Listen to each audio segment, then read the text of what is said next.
예, 안녕하세요. 저는 지금 소카에서 CTO로 근무하고 있는 유성문이라고 합니다. 이제 오늘 프로그래머로 산다는 것이라는 걸로 말씀을 좀 드리려고 하는데요. 이게 좀 제목이 거창해요. 근데 뭐 제가 프로그래머로 어떻게 살면은 뭐 잘 살 수 있어요, 성공할 수 있어요, 뭐 이런 종류로 말씀을 드리는 건 아니고요.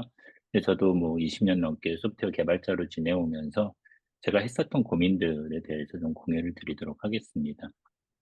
저희가 이제 개발자란 말 되게 자주 쓰잖아요. 저희 개발자, 뭐, 여기 대부분 아마 개발자 되기를 원하시는 학생분들이라고 말씀드렸는데, 그러면 도대체 개발자, 우리 흔하게 쓰지만 이 개발자가 도대체 뭐 하는 사람이고, 그럼 어떤 스킬을 갖고 있어야 되는가 하는 건 사람마다 좀 생각이 다 다른 것 같아요. 그래서 이제 도대체 개발자가 어떤 것인지에 대해서 좀 정의를 해보고, 나아가서 저희가 좋은 개발자가 되자, 뭐 좋은 개발자를 뽑자 이런 얘기 되게 자주 하는데 사실 이게 되게 쉽지 않은 일이거든요. 그 좋다라는 거에 대한 정의도 되게 모호하고요. 그래서 나아가서 좋은 개발자는 어때야 되는가에 대한 저의 고민을 좀 말씀을 드려볼게요. 제가 이제 예전에 네이버에서 근무를 할 때예요. 이제 그때 2007년, 8년도 요 정도쯤인데 이제 네이버가 한참 그 당시에는 PHP로 되어 있던 서비스를 이제 자바로 기술 전환을 해야 되는 시기였었거든요. 그래서 이제 자바 개발자들을 좀 많이 뽑아야 되는 상황이었고, 주로 이제 경력 3년에서 5년 정도, 그러니까 이제 실무 역량이 되게 뛰어나시고, 이제 손도 빠르고 막 이런 분들을 좀 뽑으려고 노력하던 시기였고, 그때 당시에 이제 제가 기술 면접관으로 들어갔었어요.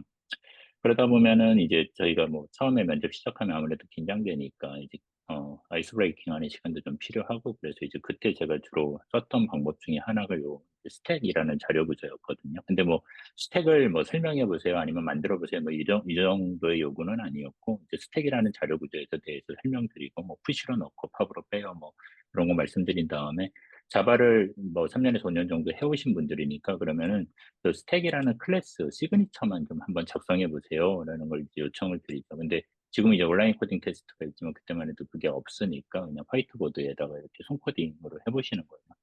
근데 그러면 이제 어떤 일이 벌어지냐면은 주로 이런 일이 제일 많이 벌어져요.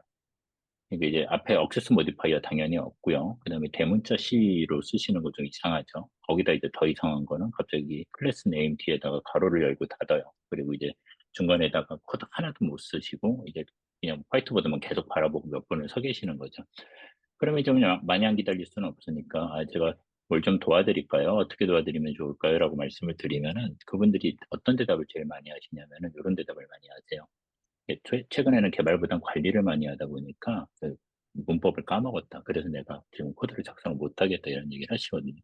근데 이제 다시 말씀드리지만 이분들 자바 3년에서 5년 하신 분들이 물론 뭐 경력이 짧다고 뭐 리더를 하지 말라는 법은 없지만 이력서상으로 분명히 다 실무 개발을 지금 하고 계신 걸로 되어 있고 이력서상으로는 정말 어마어마한 일들을 하고 계시거든요. 근데 이제 자바 기본 문법도 모르니까 이제 이런 상황을 제가 받아들이기가 되게 쉽지는 않았죠. 근데 이게 되게 가끔 있는 일이면 그냥 뭐, 저분이 어쩌다 보니까 뭐 그냥 경력이 꼬이셨나 뭐 이제 이런 생각을 할 텐데 이게 진짜 놀랍게도 거의 70% 정도, 그러니까 기술 면접으로 오신 분의 70%가 여기서 떨어져요. 이게 이제 기술 면접 1시간 잡혀 있는데 자바 기초 문법도 모르니까 뭘 할 수가 없는 거예요. 그리고 이제 자꾸 슈도 코드 뭐 쓰시겠다고만 하고 이러니까.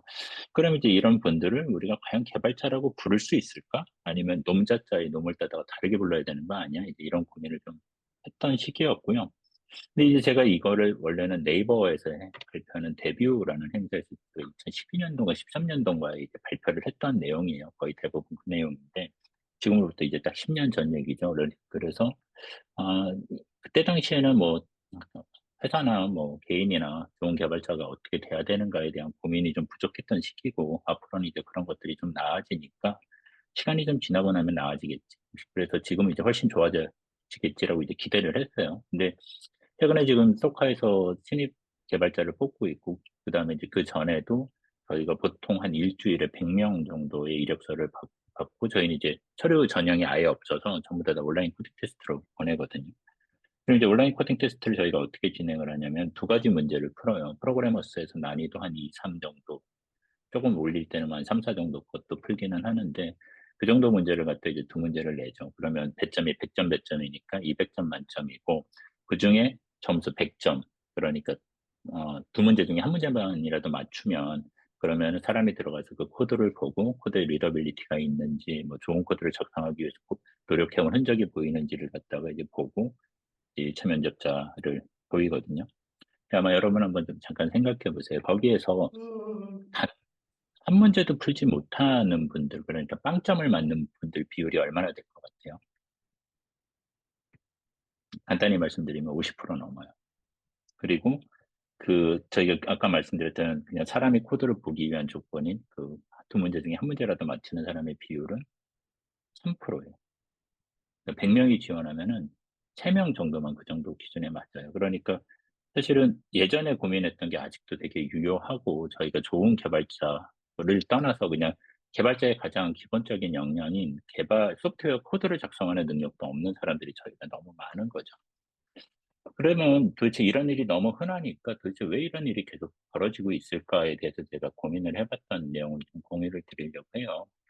그래서 제가 이제 비극 또는 일상의 시작이라고 표현을 했는데, 이제 비극이라는 거는 이제 개인으로 놓고 보면은 전문 개발자로 3년에서 5년을 일을 해왔는데 또 아주 기초적인 것도 할 수 없는 사람이 돼버렸다. 그러면 그거는 개인의 인생이 굉장히 낭비가 된 거잖아요. 그래서 이제 비극이라고 표현을 한 거고, 일상이라고 한 건 아까 말씀드린 것처럼 그런 분들이 너무 많아요. 그래서 이제 일상이라고 표현을 했어요. 그럼 소프트웨어 개발자는 도대체 무슨 일을 해야 되는 사람일까요? 그러면은 저희는 당연히 고객이 원하는 기능을 만들어서 고객 가치를 높이는 걸 완성을 해가지고 고객한테 델리버리를 하는 사람인 거죠. 그럼 결국은 고객 가치라는 일이라는 게 제일 중요하고, 그 일을 잘하는 게 중요한데, 우리 사회에서는 보면은 그 일의 가치보다는 데드라인, 언제까지 할 수 있느냐만 관리를 한다라는 거죠. 그리고 이제 심지어는 그 기간이라는 것도 개발자나 뭐 실무를 하는 사람이 결정을 하는 게 아니라, 물론 추정이라서 틀릴 수는 있겠지만, 그냥 외부에서 이마만큼의 일을 요마만큼의 시간에 그냥 무조건 해주세요라고 이렇게 외부에서 주어지다 보니까 일을 하는 단계에서 늘 엄청난 시간의 압박에 쫓기는 경우들이 많은 거죠. 그럼 이제 시간의 압박에 쫓기면 사람이 어떤 일이 벌어지냐면 논리력이 없어져요. 이제 기본적으로 사람이 논리력을 발휘하기 위해서는 고도에 집중할 수 있는 상황이 되어야 되는데, 시간의 압박을 받으면 사람은 투쟁 또는 도주 반응이 일어나거든요. 그러니까 육체적인 능력은 강화되고 오히려 논리력은 약해지죠. 그러면 그런 상황에서 개발을 한다라고 하면 어떻게 되냐면, 제일 첫 번째는 이제 인터넷 검색을 하겠죠. 근데 뭐 인터넷 검색을 하던 생성형 AI에 물어보던 거니 그게 나쁘다는 건 아니에요. 이미 잘 되어 있는 거면 그걸 가져다 잘 써야죠. 처음부터 자기가 다시 다 만들 이유는 전혀 없어요. 근데 이제 문제는 뭐냐면, 그걸 찾거나 뭐 도움을 받아서 만들었으면 그걸 이해해서 내 문제를 해결하는데 적합하게 잘 활용을 해야 되는데, 시간이 쫓기고 압박을 받다 보니까 그렇게 하는 게 아니라 그냥 복사 붙여넣기 해요. 그러고 난 다음에 이제 조금씩 조금씩 뜯어 고쳐보면서 디버거 실행해가지고 이제 결과 보면서 되는 것처럼 보일 때까지 삽질을 하는 거죠, 흔히 말해서. 자, 그러면 이제 이런 식으로 일을 하는 가장 큰 이유는 일단 시간이 없다라고 느끼기 때문인 거잖아요. 그러니까 시간의 압박을 받으니까 빨리 하고 싶어서, 이러면 빨리 될 것 같아서.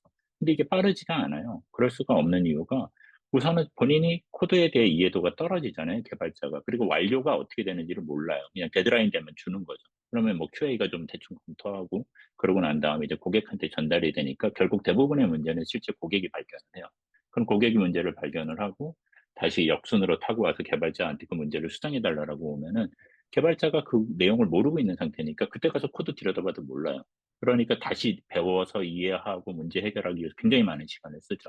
그러니까 고객 경험은 다 망가지고 개발자도 급해서 그렇게 한 건데 결국은 제대로 된 코드를 못 만들어내고 유지보수도 어려워지죠. 그리고 더 큰 문제는, 뭐 그건 회사가 감당해야 될 비용이니까 그렇다고 쳐도, 가장 큰 문제는 개인이 그 과정에서 단 하나의 성장도 이루지 못한다라는 거예요. 그러니까 뭐 학교에서 아니면은 뭐 부트캠프를 통해서 적어도 소프트웨어를 개발하는 기본적인 역량을 갖춘 상태에서 회사에 들어갔을 텐데, 한 몇 년 동안 계속해서 저런 상태로 복사 붙여넣기만 하고, 그러니까 레가시 코드에서 복사 붙여넣기 하면서 중복 코드 엄청나게 만들어내고, 아니면 인터넷에서 뭐 하는 코드인지도 모르고 그냥 가져다가 쓰면서 반복적인 작업을 하게 되면은, 나중에 결국은 아까 보여드렸던 것처럼 아주 기본적인 문법도 이해 못하는 그런 사람이 되는 거죠. 그럼 이제 이런 개발자들이 탄생하게 되는 사회적인 원인이 있을 텐데, 크게 한 세 가지 정도가 있다고 저는 생각을 합니다. 그 첫 번째가 이제 나쁜 고객하고 상사인데, 이제 우리나라가 IT 쪽이 제대로 성장하지 못한 가장 큰 이유로 지적받는 게 이제 다단계 하청이거든요. 그러니까 누군가 소프트웨어를 만들어 주세요 하면 그걸 받아다가 또 다시 하청을 주고 그러다 보니까 소프트웨어 개발자들한테 제대로 된 대우도 하지 못하고, 당연히 충분한 시간도 이제 보장을 못해 못 해주는 그런 문제들이 있죠. 그리고 고객은 그냥 어찌됐건 간에 저가에 많은 기능을 만들어준다라고 하면 그게 최고다라고 이제, 일을 해온 그런 문제가 있고요. 그리고 리더라고 하면 상사라고 하면은 그 조직의 구성원이 성장하고 조직의 구성원이 겪고 있는 문제를 잘 해결해주고 그래서 지속적으로 성과도 내면서 조직원들이 성장할 수 있도록 해야 되는데 이제 그런 좋은 리더들이 드물었던 거죠. 그러니까 그냥 고객한테 가서 드립다 깨지고 와가지고 자기 분노까지 더해가지고 조직원들한테 맨날 이제 똑같은 걸 물어보는 거죠. 이거 했어? 안 됐어? 안 됐으면 왜 못했어? 딱 이것만 얘기한다라고 하면은 그런 상황에서 좋은 개발자가 성장하기는 거의 불가능하겠죠. 그리고 이제 두 번째로는 탐욕스러운 회사인데 근데 이게 오해하시면 안 되는 게 모든 회사는 탐욕스러워야 해요. 그러니까 탐욕스러운 속성이 있어요. 이게 뭔 소리냐면 회사가 수익을 내야지 그 회사가 존속할 수가 있잖아요. 그러니까 회사는 수익을 내기 위한 탐욕스러운 면이 분명히 있습니다. 근데 다만 거기에서 그 구성원을 바라보는 관점이 어떻게 되느냐에 대해서는 좀 달라요. 그러니까 예를 들어서 구성원을 저 사람은 연봉 1,000만 원짜리니까 우리가 연봉 1,000만 원짜리를 데려다가 그거보다 더 많은 돈을 벌려면은 최대한 많이 굴려야 된다. 이렇게 생각을 하면은 그냥 말 그대로 사람 굴리는 거예요. 이게 야근 많이 시키고 최대한 일 많이 시켜서 그 다음에 최대한의 성과를 뽑아낸 다음에 그러니까 성장 관심도 없죠. 그러다 그 사람이 번아웃돼서 나가 떨어지면은 또 어디 가서 1,000만 원짜리 또 데려오면 된다. 그렇게 대체할 수 있다라고 하는 거죠. 그러면 당연히 조직원의 성장에 대해서는 전혀 신경을 쓰지 않을 거잖아요. 그래서 이제 이런 상황에 처한 회사에 다닌다라고 하면은 아무래도 개인이 좋은 개발자로 성장하기는 어렵겠죠.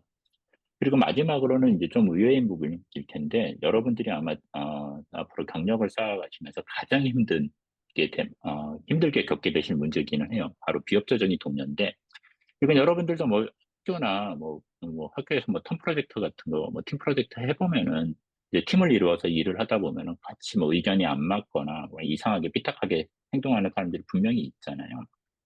그리고 뭐 새로운 방법을 시도해 보려고 했을 때 그 방법을 거부하고 기존 하던 방식을 고수하려고 하는 성향들이 있고요. 근데 이게 문제가 뭐냐면은 특정 몇몇의 나쁜 사람이 그런 특성을 보이는 게 아니라 이거는 모든 사람이 가지고 있는 공통의 특성이에요. 그러니까 기본적으로 인간은 보수적이에요. 그러니까 변화를 싫어합니다. 왜 그러냐면 지금 현재 하고 있는 상태에 있으면은 리스크를 최소화할 수 있어요. 그러니까 내가 지금 현재 처한 상황에서 장점하고 단점을 명확하게 아니까 그냥 그 상태에 머물면은 그냥 리스크가 더 없죠. 근데 이제 새로운 시도를 한다라고 하는 거는 변화를 줘야 되는 거잖아요. 그러면 변화는 그걸 통해서 얻을 수 있는 것도 있지만 리스크도 감수를 해야 돼요. 그렇기 때문에 인간은 진화적으로 리스크를 최소화하려는 성향이 있고 당연히 그러니까 변화를 별로 좋아하지 않아요. 그래서 이게 어떤 사람이 나쁘다가 아니라 나를 포함한 모든 사람은 변화를 싫어한다라고 이해를 하셔야 되거든요. 그러니까 다른 사람들이 이 새로운 제안을 하면 내가 제안을 거부할 것이고 내가 새로운 제안을 하면 다른 사람들이 거부할 거예요. 그러니까 이건 사람들이 기본적으로 그런 속성을 가지고 있죠.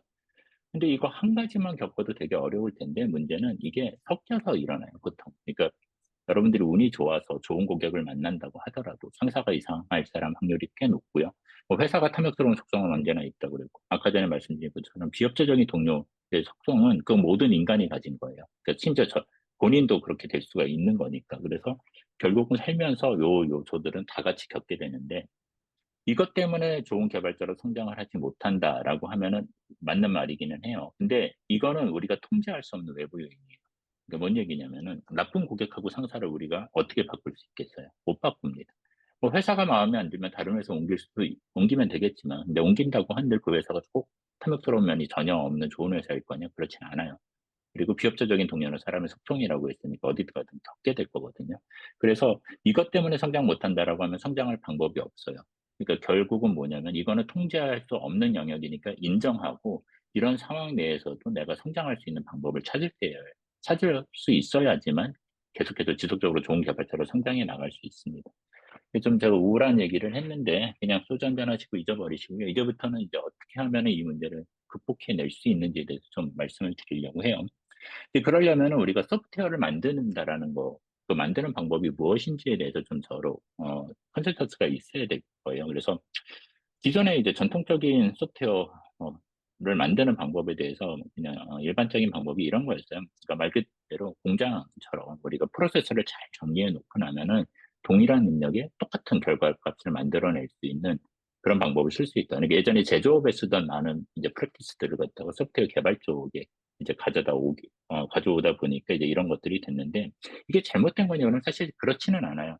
이게 잘못된 거는 아닌데 이게 전제가 맞지 않는 경우가 많아요. 그러니까 이게 말 그대로 동작을 하려면은 만들기 전에, 그러니까 우리가 무엇을 만들기 전에 뭘 만들면 좋은지를 우리가 정확하게 다 알고 있는 경우면 이게 괜찮아요. 그러니까 리퀘어먼트가 정말 정답이고, 리퀘어먼트를 주는 사람도 그게 정말 맞는 말이고 내가 무엇을 원하는지 다 이해하고 있으면 이게 워킹을 해요. 근데 현실적으로 우리는 대부분의 거는 그렇지 않거든요. 그러니까 예를 들어서 우리가 정말 사용자의 리퀘어먼트를 정확하게 이해를 한다라고 하면 아마 전 세계적으로 쇼핑몰은 하나만 있으면 될 거예요. 예. 그다음에 뭐 채팅 어플도 SNS도 다 하나씩만 있으면 되겠죠. 왜냐면 고객이 궁극적으로 무엇을 원하는지 그거에 대한 해결책이 단 하나 명확한 게 있다라고 하면 그럴 텐데, 사실은 그렇지 않거든요. 우리는 심지어 요구사항을 내는 사람도 자기가 그 이야기를 할 때는 추정을 해서 내는 거라서 실제로 그게 구현이 됐을 때 자기 생각이 틀리는 경우가 되게 많고요. 그다음에 우리가 만들다 보면은 이 만들면서 보니까 '아 이게 내가 처음에 원했던 게 이게 아니네.' 해서 재발견하게 되는 경우가 되게 많아요. 그랬는데 이제 처음부터 우리는 모든 걸 다 정확하게 알고 있다라는 전제로 이제 포커스 모델처럼 개발을 하게 되면 당연히 많이 이제 실패할 수밖에 없는 거죠. 그래서 논리적으로는 이게 되게 말이 되고 개발이 효과적으로 할 수 있는 것처럼 보이지만 변동성 높은 인간을 전혀 고려하지 못한 거기 때문에 이제 일반적으로 많은 분야에 이걸 적용하면 이제 실패하는 경우들이 많은 거죠. 근데 저게 되게 잘 맞는 분야도 있기는 해요. 이게 틀렸다가 아니라 상황에 따라서 저게 맞기도 하고 틀릴 수도 있다라는 거에 대한 이제 전제가 필요한 거죠.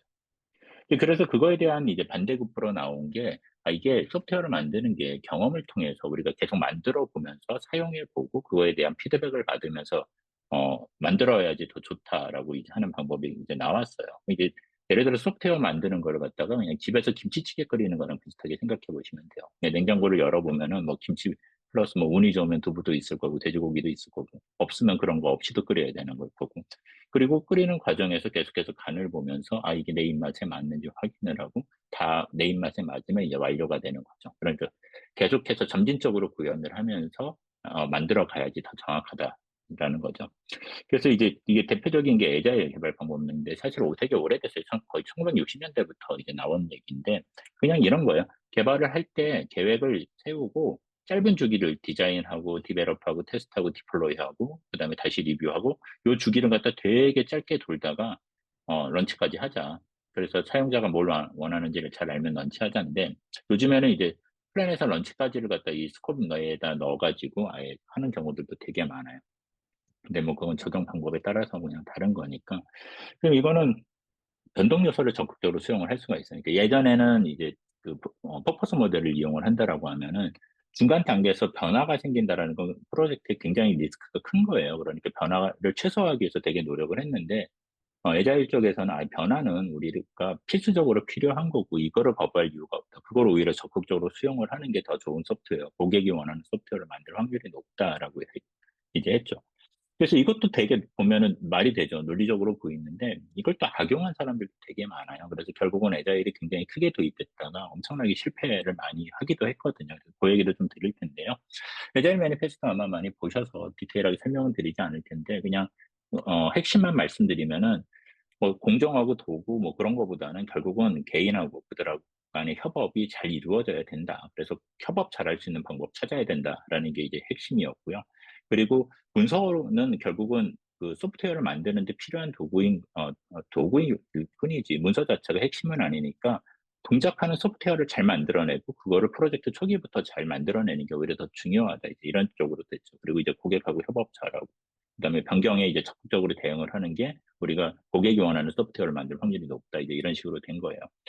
그래서 이제 저는 에자일이라는 걸 처음 우연히 접했던 게 이제 2000년대 초반에 해외 학회에 참석했다가 그 로버시 마틴, 그 클린 코드 작성하신 분이죠. 그 핀미스 뭐 만드시고 한 분인데, 이제 그분이 그때 TDD 세션을 하셨어요. 그리고 우연히 참가해서 듣고 이렇게 하는 방법이 있구나. 이렇게 그걸 몰랐네 하고 이제 저도 그때부터 에자일에 되게 관심을 가졌는데, 이제 우리나라는 조금 더 늦었죠. 그래서 거의 2000년대, 한 2010년대 정도 들어와가지고 이제 뭐 에자일 뭐 이런 거 적극적으로 하자라고 하면서 이제 많은 회사들이 에자일을 도입을 했죠. 근데 이제 이게 성공을 했으면 좋은데 사실 많이 실패했어요. 그러니까 에자일을 도입하고 난 다음에 뭐 옛날보다 좀 나아진 것 같은데, 그렇다고 좋냐? 그렇고 그런 건 아니죠.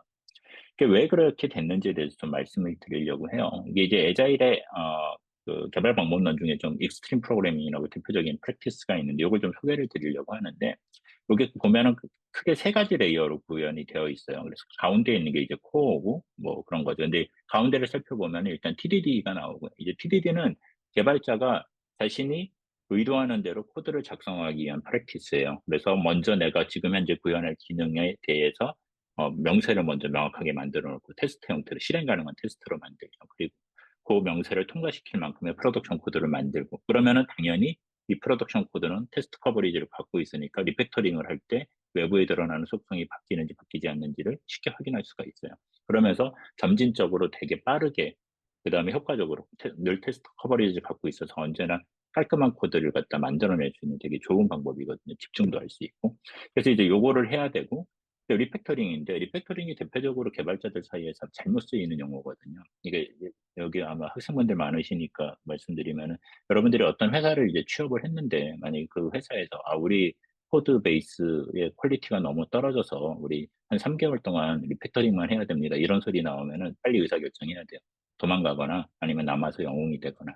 근데 영웅이 되는 일은 쉽지는 않죠. 근데 왜 그러냐면은, 리팩터링이라는 게 외부에 드러나는 속성, 이제 코드를 바꿨는데 외부에 기존에 구현되어 있던 기능들이 바뀌지 말아야 되거든요. 말 그대로. 그게 이제 리팩터링인데, 그러면은 외부에 드러나는 속성이 바뀌었는지 안 바뀌었는지를 갖다 코드 바뀔 때마다 확인할 수가 있어야 돼요. 근데 그걸 확인할 수 있는 방법이 매뉴얼 테스트밖에 없다? 그러면 굉장히 느리고 시간이 오래 걸리니까 안 하겠죠. 그러니까 결국은 뭐냐? 코드 뜯어 고치고 외부는 다 망가지고 리그레이션 페일리어가 막 발생하는데 코드 막 뜯어 고치는 거예요. 그러니까 더 개판이 되죠. 그래서 리팩터링은 모아서 그렇게 크게 하는 게 아니라 개발자가 기본적으로 내가 코드를 작성을 했다. 그러면 코드 커밋하기 전에 적어도 그거에 대해서 리더빌리티를 확보를 하고 그 코드가 읽기 좋게 만들어야 되는 게 아주 기본이거든요. 그건 기본 중에 기본이에요. 근데 이제 그거를 제대로 못 하는 사람들이 너무 많죠. 뒤에 조금 더 말씀드릴게요. 그리고 디자인도 이제 심플한 디자인이 되게 중요한데 우리는 궁극적으로는 복잡한 문제를 푸는 사람들이죠. 근데 그 복잡한 문제를 복잡한 그대로 풀려고 그러면 못 풀어요. 그럼 코드도 복잡해지고 아키텍처도 복잡해지거든요. 그러면은 이것저것 뭐 예외 상황 많이 터지면서 굉장히 그지 같은 서비스를 만들게 되거든요. 그렇게 안 하려면은 그 복잡한 문제를 구조적으로 단순한 단계로 나눠야 돼요. 그래서 가장 단순한 것부터 구현해 나가면서 점진적으로 기존에 구현한 걸 이용해서 그 다음 단계를 구현해내고 이렇게 만들어야 되거든요. 근데 이것도 훈련이 되게 많이 필요한 거고요. 그리고 이제 페어 프로그래밍이 있는데 페어 프로그래밍은 코드 리뷰예요. 코드 리뷰인데 말 그대로 내가 작성한 코드가 다른 사람이 봤을 때 잘 읽히느냐를 갖다가 이제 리뷰를 받는 건데, 그러니까 우리가 예를 들어서 교수님한테 무슨 레포트를 내야 된다라고 하면 레포트 작성하고 난 다음에 친구들한테 보여주잖아요. 이거 오탈자 없냐? 뭐 문맥 이상한 거 없어? 이런 거 하잖아요. 똑같아요. 코드도 그렇게 작성을 했으면 다른 사람들의 피드백을 받아서 읽기 좋게 만들어야 되거든요. 근데 그게 코드 리뷰가 워낙 중요하니까 그거를 실시간으로 해라. 그래서 한 명은 코드를 작성하고 옆에 있는 사람은 그 코드 리뷰를 실시간으로 해줘라. 이제 이런 게 바로 페어 프로그래밍이거든요. 그래서 요거를 할 줄 알아야 기본적으로 유지 보수가 가능한 코드를 생산을 해낼 수가 있어요. 그러니까 이게 핵심이에요. 그러니까 요거를 할 줄 알면 저는 개발자라고 불러요. 그 사람을. 근데 요 이제 개발자가 됐고 요 역량이 있으면 이제 그 다음에는 개발자가 혼자 일하지 않고 팀을 이루어서 일을 하니까 팀으로 이루어졌을 때 효과적으로 협업하기 위한 도구가 필요해요. 그게 이제 두 번째인데 컬렉티브 오너십은 뭐냐면은 내가 사일로로 일해서 이 코드 변경에 대해서 나밖에 모른다. 이 코드는 나만 만질 수 있어. 이렇게 되면 그 사람은 아파도 안 되고요. 새벽에도 장애나면 일어나야 되고요. 휴가도 못 가요. 예. 그러면은 팀으로 일하는 가치가 전혀 없는 거잖아요. 그러니까 컬렉티브 오너십은 코드에 대한 오너십을 팀이 같이 나누어 갖자. 그래야지만 효과적으로 장애 대응도 가능하고 뭐 유지 보수도 가능하고 하다못해 휴가도 갈 수 있으니까 요 얘기인 거고요. 코딩 표준은 이거죠. 그러니까 예를 들어 팀이 5명으로 구성되어 있는데 누가 봐도 이 코드 누가 썼는지 내가 알겠어. 이런 식으로 코드를 써놨다고 생각을 해봐요. 그러면 그게 5명이 쓴 코드가 합쳐 있으면 얼마나 코드가 그지 같겠어요. 읽기 되게 어렵겠죠. 그러니까 정답은 없는데 그거를 사람들 누가 봤을 때 외부에서 봤을 때는 이거 한 명이 작성한 것처럼 보이게 그래야지 리더빌리티가 있으니까 그렇게 하자. 그래서 그냥 표준을 정하고 우리 그거 지키자라고 얘기를 하는 거예요. 그다음에 뭐 서스테이너블 페이스나 뭐 지속적 통합이나 이런 것들 뭐 다 설명드리면 너무 시간이 오래 걸릴 것 같아서 그냥 요거는 있다라고 말씀드릴게요. 그리고 나면은 이제 그 다음으로는 고객하고 어떻게 협업을 하고, 그다음에 더 큰 팀 단위로, 그러니까 비즈니스나 기획자나 QA나 이런 쪽하고 어떻게 협업을 하고, 그다음에 우리가 만드는 거는 사실 이제 예상을 해야 되잖아요. 예측을 해서, 이걸 만들기 위해서는 어느 정도 리소스가 들어가고, 어느 정도의 기간이 필요할까. 이제 이런 걸 효과적으로 할 수 있는 통계적인 방법을 이용을 하고, 규모 있게 소프트웨어를 크게 주는 것보다는 오히려 작게 작게 자주 고객한테 주고 피드백을 받는 게 더 좋다. 뭐 이제 이런 것들이거든요. 근데 이제 그러면은 여기서 가장 중요한 건 일단은 개발자가 돼야 되잖아요. 그러니까 개발을 못하는 사람들을 모아놓고 개발자가 아닌 사람들을 모아놓고 으쌰으쌰 우리 고객하고 열심히 협업해 봅시다. 한들 소용이 없을 거예요. 그래서 가장 기본은 개발자가 우선 돼야 되고 그 사람들이 효과적으로 협업하고 더 나아가서 더 넓은 팀하고도 효과적으로 협업할 수 있는 방법을 찾자가 에자일의 가장 시작이었거든요. 근데 그렇게 안 됐어요. 그러니까 요 핵심이 안 되면 나머지는 실천할 방법이 없는데 요 핵심을 실천을 했어야 되는데 이걸 안 한 거죠. 그러다 보니까 뭐 어떤 일들이 벌어졌냐면은 에자일이 이제 처음에 소개되고 난 다음에 처음에는 완전 개발 프랙티스 위주의 컨퍼런스들이 많았어요. 근데 이제 점점 거기에 이제 그 협업하는 것, 그다음에 더 큰 단위로 더 큰 스케일로 협업하는 것들 위주로 사람들이 모였고, 뭐 무슨 라이센스 뭐 3일만 하면 스크럼 라이센스 뭐 줘요, 뭐 이런 거부터 이제 막 사람들이 하기 시작한 거죠. 그러면서 결국은 돼지가 아닌 닭의 전성시대가 열렸는데 이게 이제 어떤 메타포냐면은 에자일에서는 처음에 메타포를 이렇게 썼어요. 그러니까 돼지하고 닭이 만나서 식당을 차리기로 해요. 근데 그 식당에서 제공하는 메뉴가 베이컨 앤 에그예요. 그러면 닭은 자신의 부산물인 달걀만 제공하면 되니까 자기가 죽지는 않아요, 적어도. 근데 돼지는 베이컨이니까 자기가 죽어야지 낼 수 있거든요. 그래서 그거에 대해서 실제 구현을 담당하는 실무자와 그걸 간접적으로 지원하는 닭을 구별을 하자. 그래서 돼지가 그동안은 이제 기존에 만들었던 개발 프로세스에서는 돼지가 주가 아니라 닭들이 주가 돼가지고 일을 하다 보니까 실무자들의 권한이 너무 없어서 잘못된 소프트웨어를 만든 경우가 많았다. 그래서 돼지들의 권한을 확대를 해주자였는데 결국은 에자일이 그렇게 시작됐는데 궁극적으로는 그렇게 못 가고 전혀 다르게 돼지들이 아닌 닭들이 전성시대를 맞이하게 된 거죠. 이래서 이제 에자일이 쫄딱 망한 거거든요. 그러다 보니까 어떤 일이 벌어졌냐? 이제 코드는 계속 그지같이 나와요. 근데 이제 개발자들은 하여튼 실행만 되면 된다면서요. 이제 이런 핑계를 대게 된 거죠. 그래서 이제 저는 이때부터 에자일 컨퍼런스에 가지 않았고, 심지어는 지금 이 에자일이라는 말을 입에 올리는 걸 되게 꺼려해요. 왜냐하면 사람들이 아예 잘못 갖고 있는, 그러니까 예를 들면 이런 거예요. 어떤 사람들이 저한테 물어봐요. 가끔 회사에서 자기네 에자일 도입해서 하고 있는데 잘 하고 있는지 좀 봐달라고. 그럼 이제 물어보거든요. 에자일을 도입했다라는 게 어떤 의미입니까? 라고 하면 그 사람들이 저희 스크럼이에요. 뭐, 린 개발 방법은 씁니다. 그거 에자일하고 아무 상관없어요. 아무 상관없고, 그거 핵심 아니거든요. 그러면 그냥 아침마다 모여가지고 그냥 아침 조회하는 것처럼 하는 게 무슨 의미가 있어요. 그러니까 형식만 도입을 해놓고, 그거의 핵심 가치는 전혀 생각을 안 하는 거예요. 그러니까 쓸데없이 스탠드업 하고 플래닝 하는데, 예전에는 주 단위로 깨지던 거, 이제 스탠드업 미팅해야 되니까 일 단위로 깨지는 걸로 바뀌었다? 그게 무슨 가치가 있겠냐고. 아무 가치 없거든요. 그래서 결국은 본질로 다시 좀 돌아가야 될 때고 정신 차려야 될 텐데 또 저쪽도 이제 에자일 하시던 분들도 이제 해도 실패를 하다 보니까 이제 다시 에자일이 아니라 이제 소프트웨어 장인 정신, 소프트웨어 크래프트맨십을 이제 키워야 되겠다라고 이제 반성이 좀 나왔어요. 그래서 예전에는 작동하는 소프트웨어인데 작동하는 걸 충분하지 않아. 진짜 잘 만들어야 돼. 거기 들어가는 코드 누가 봐도 정말 예뻐야 되고 유지보수 가능해야 되고 동작 잘해야 되고 이렇게 만들 수 있어야 돼. 그렇게 하기 위해서는 변화에 그냥 단순 대응하는 게 아니라 그 변화 대응하는 걸 궁극적인 목표는 고객 가치잖아요. 그래서 꾸준히 고객 가치를 더할 수 있느냐 못하느냐 얘를 알 수 있어야 되는 거고 그리고 개인하고 상호작용이 아니라 진짜 전문가. 그 코딩 못하는 사람들을 데려다가 개발자라고 할 수 없는 거잖아요. 그러니까 정말 개발에 대한 전문 지식을 가지고 있고 이해를 하고 아까 전에 저 러스트 설명 들으면서 되게 기뻤는데 오너십에 대해서 버러잉에 대한 개념을 정확하게 알고 나서 언어를 쓰는 것과 그런 거 없지. 이거 샘플 코드에서 이렇게 쓰네 갖다 붙여다 놓고 하는 거는 그 사람들은 한쪽은 개발자 맞아요. 근데 그냥 샘플 코드 갖다 붙여놓고 동작 되네 야 됐다라고 하는 사람은 그 개발자 아니거든요. 그거. 네, 근데 우리는 그냥 코드를 동작하게 만드는 사람들을 개발자라고 착각하고 지는 경우가 되게 많아요. 그래서 그러면 안 되고 정말 전문 개발자가 돼서 전문가가 효과적으로 그 사람들끼리 모여서 협업을 잘 이루어 놔야지만 가치가 있다라는 거죠. 그래서 이제 그거에 대한 얘기를 좀 말씀을 드리려고 해요. 그래서 일단 소프트웨어 장인 정신은 이제 소프트웨어 크래프트맨이 되려고 하면 뭐가 필요하냐? 일단 제일 첫 번째로는 자신이 만드는 소프트웨어에 열렬한 고객이 돼야 돼요. 그러니까 예를 들어서 제가 이전 직장은 이제 라이엇 게임즈였는데 거기 이제 리그 오브 레전드 게임 만드는 회사잖아요. 근데 저는 원래 이제 게임을 좋아했던 사람이기는 해요. 근데 이제 나이 먹고 직장을 다니다 보니까 게임에 시간을 쓸 수는 없었고 그러니까 좀 멀리 떨어져 있었죠. 그래서 이제 제가 라이엇 게임즈에 입사를 할 때 라이엇 게임즈는 코어 게이머만 채용을 하는 회사거든요. 그런데 이제 저는 어떻게 이제 그 뭐라 그러나 스카우트 제의를 받아서 가야 되는 거니까. 근데 저는 그래서 처음에는 그냥 뭐 가서 천천히 게임 좀 하고 뭐 배우면 되지 그랬는데 거기서 저를 채용해 놓고 3개월 동안 게임만 시켰어요. 옆에 프로게이머까지 붙여줘가지고.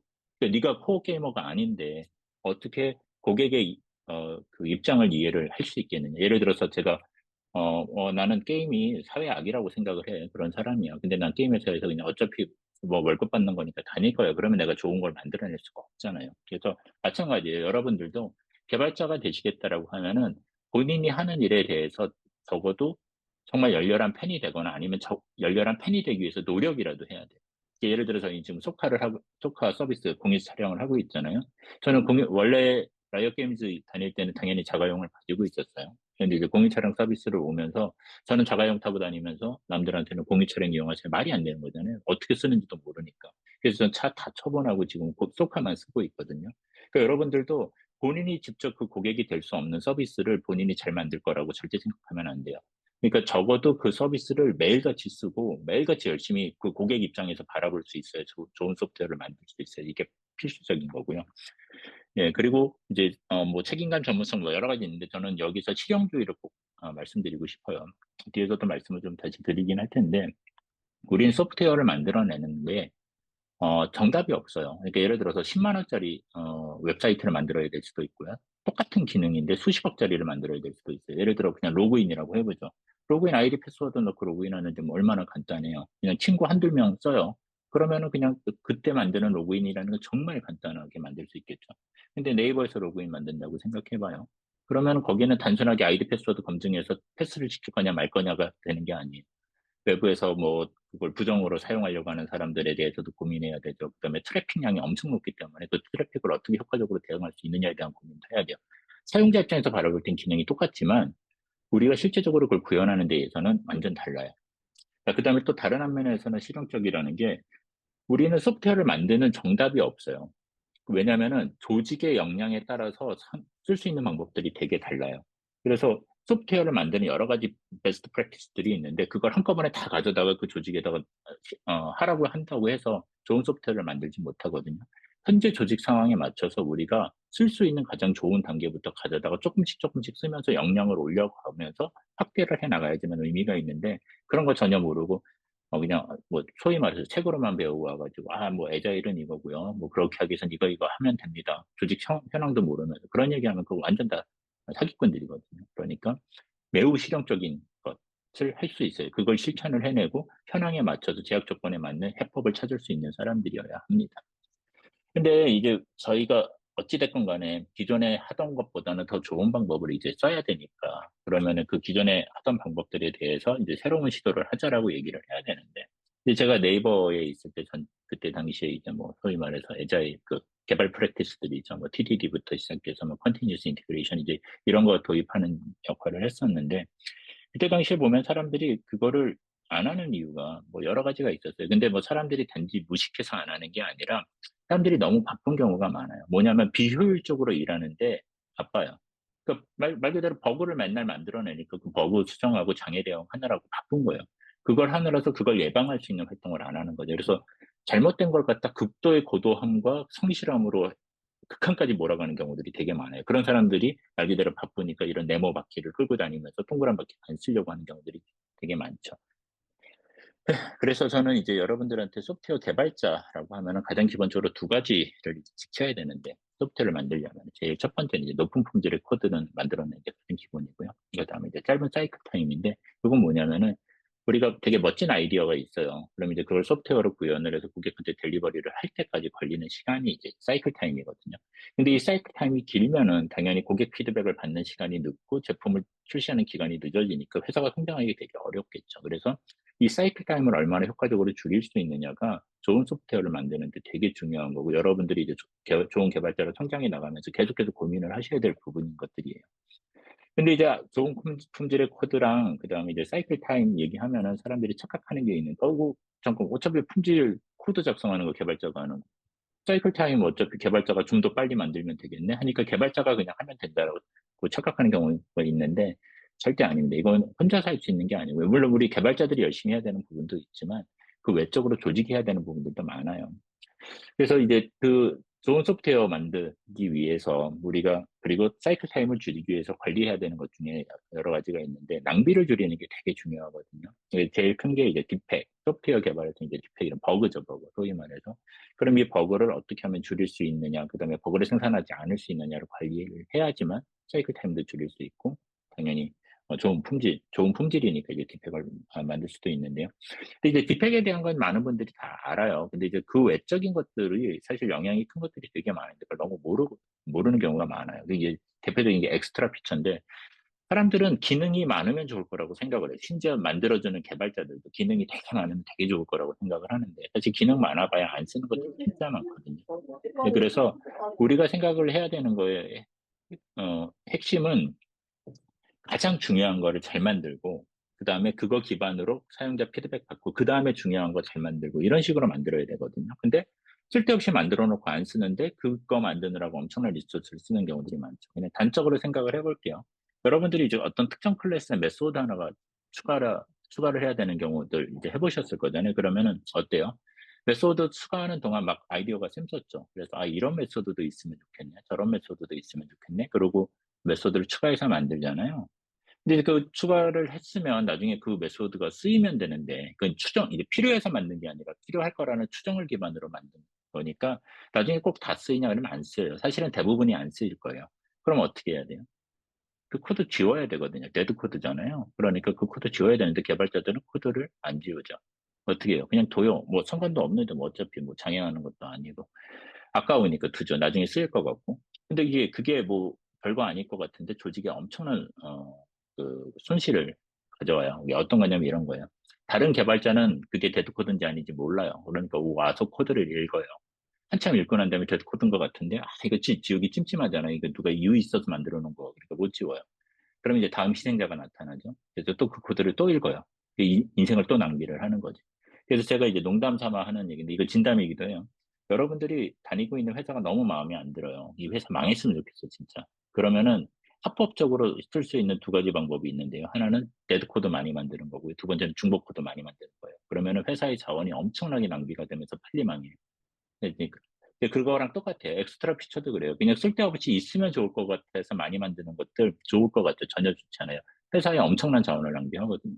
핸즈오프라는 거는 말 그대로 뭔가를 해서 옆 사람한테 넘기는 거예요. 그러면은 당연히 넘기면서 그거에 대한 설명도 해주고 지식도, 난리지도 트랜스퍼 시켜야 되는데 그게 쉽지 않잖아요. 우리가 말 몇 번만 옮겨도 말이 다 왜곡이 되는데, 그 복잡한 뭐 개발한 거에다가 그걸 갖다 누구한테 넘겨서 막 일을 한다? 그러면 당연히 실수가 많을 수밖에 없죠. 그래서 지금 단계에서 여러분들한테 사실, 학생분들한테 설명드리긴 좀 어렵긴 한데, 그냥 머릿속에 넣어두면 나중에 겪어보실 거예요. 이게 핸즈오프 줄이라는 말이 이런 거였구나.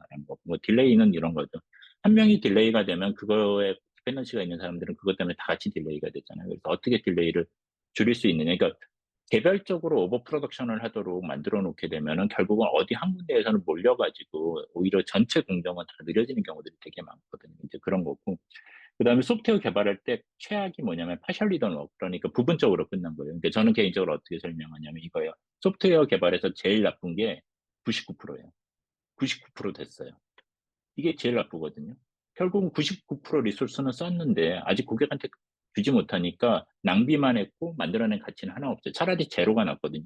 그 상태에서 99%에서 멈춘다 그러면 엄청난 낭비가 발생하는 거죠. 그래서 그런 일이 생기지 않도록 집중할 수 있게 해야 되고요.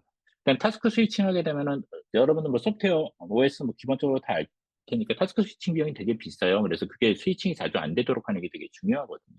사람도 마찬가지예요. 이 일하다 저 일하다 왔다 갔다 하잖아요. 그러면 파셜리 던 웍만 엄청나게 생산해내고 생산성은 엄청나게 떨어질 가능성이 높아요. 그러니까 그런 거 안 해야 되고요. 리러닝이라는 건 되게 간단한데, 여러분이 작성한 코드 한 일주일만 지나고 난 다음에 다시 가서 읽어보면 모르죠. 내가 이렇게 썼네? 이거 되게 새롭네. 다시 배워야 되거든요.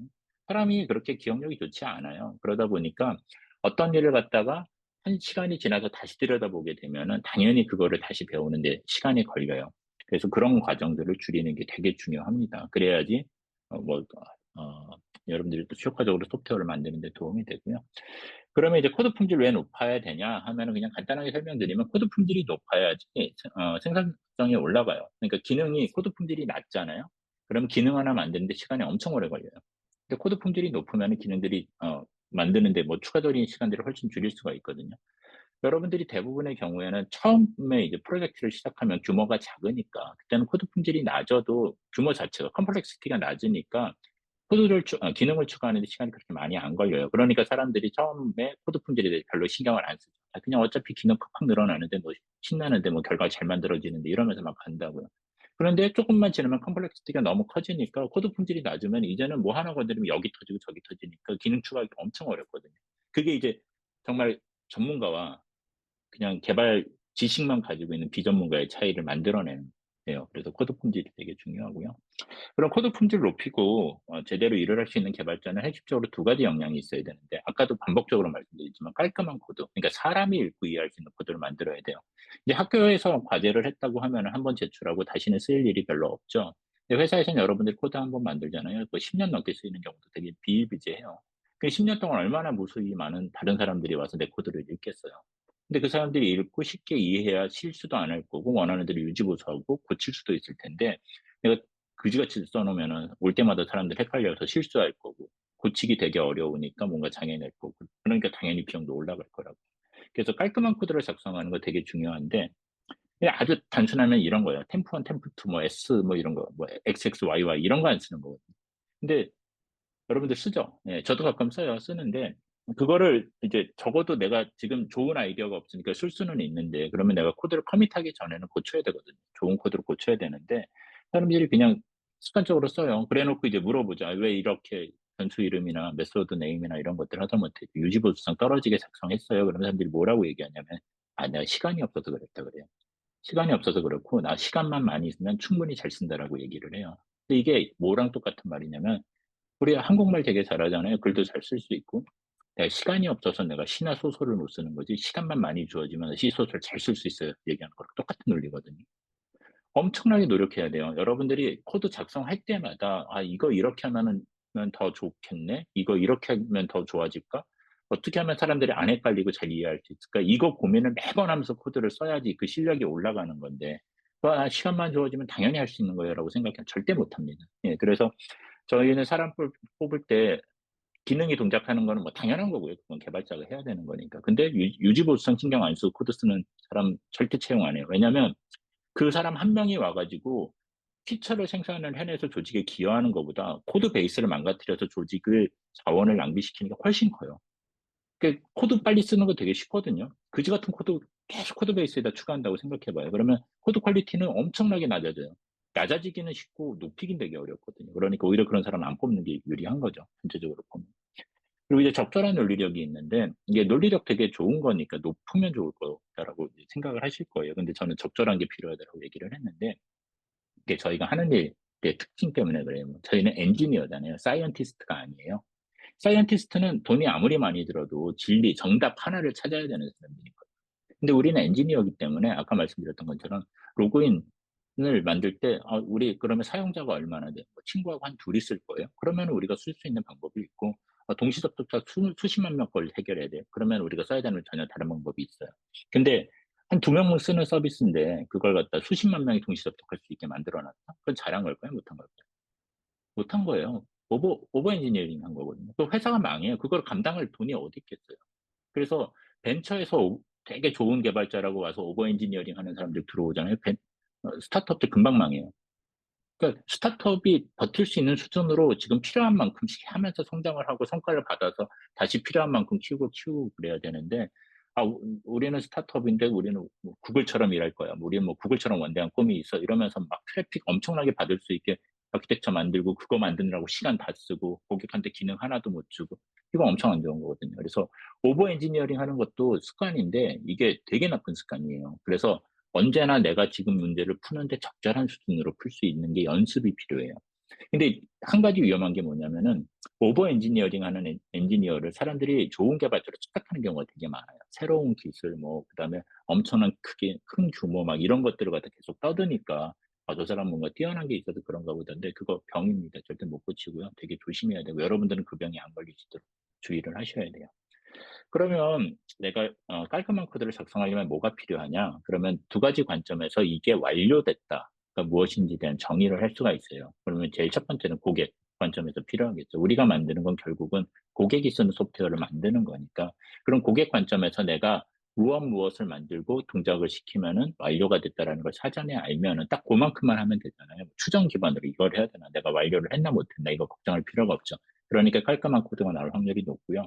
근데 요거는 정말 중요하고 필요한 건데 사실은 제가 여러분들한테 지금 하시라고는 절대 말 못 드려요. 이게 왜냐면 개발자 혼자서 못 해요. 조직 전체, 그러니까 비즈니스부터 포함해서 모든 조직이 고객 입장에서 소프트웨어가 완료라는 걸 정의할 수 있는 역량이 있어야 되거든요. 그래서 이거는 혼자 못 하는 거라서 그냥 이런 게 있다 정도만 알아도 지금 나중에 여러분들이 적당한 때가 오면은 그걸 하실 수 있게 될 거예요.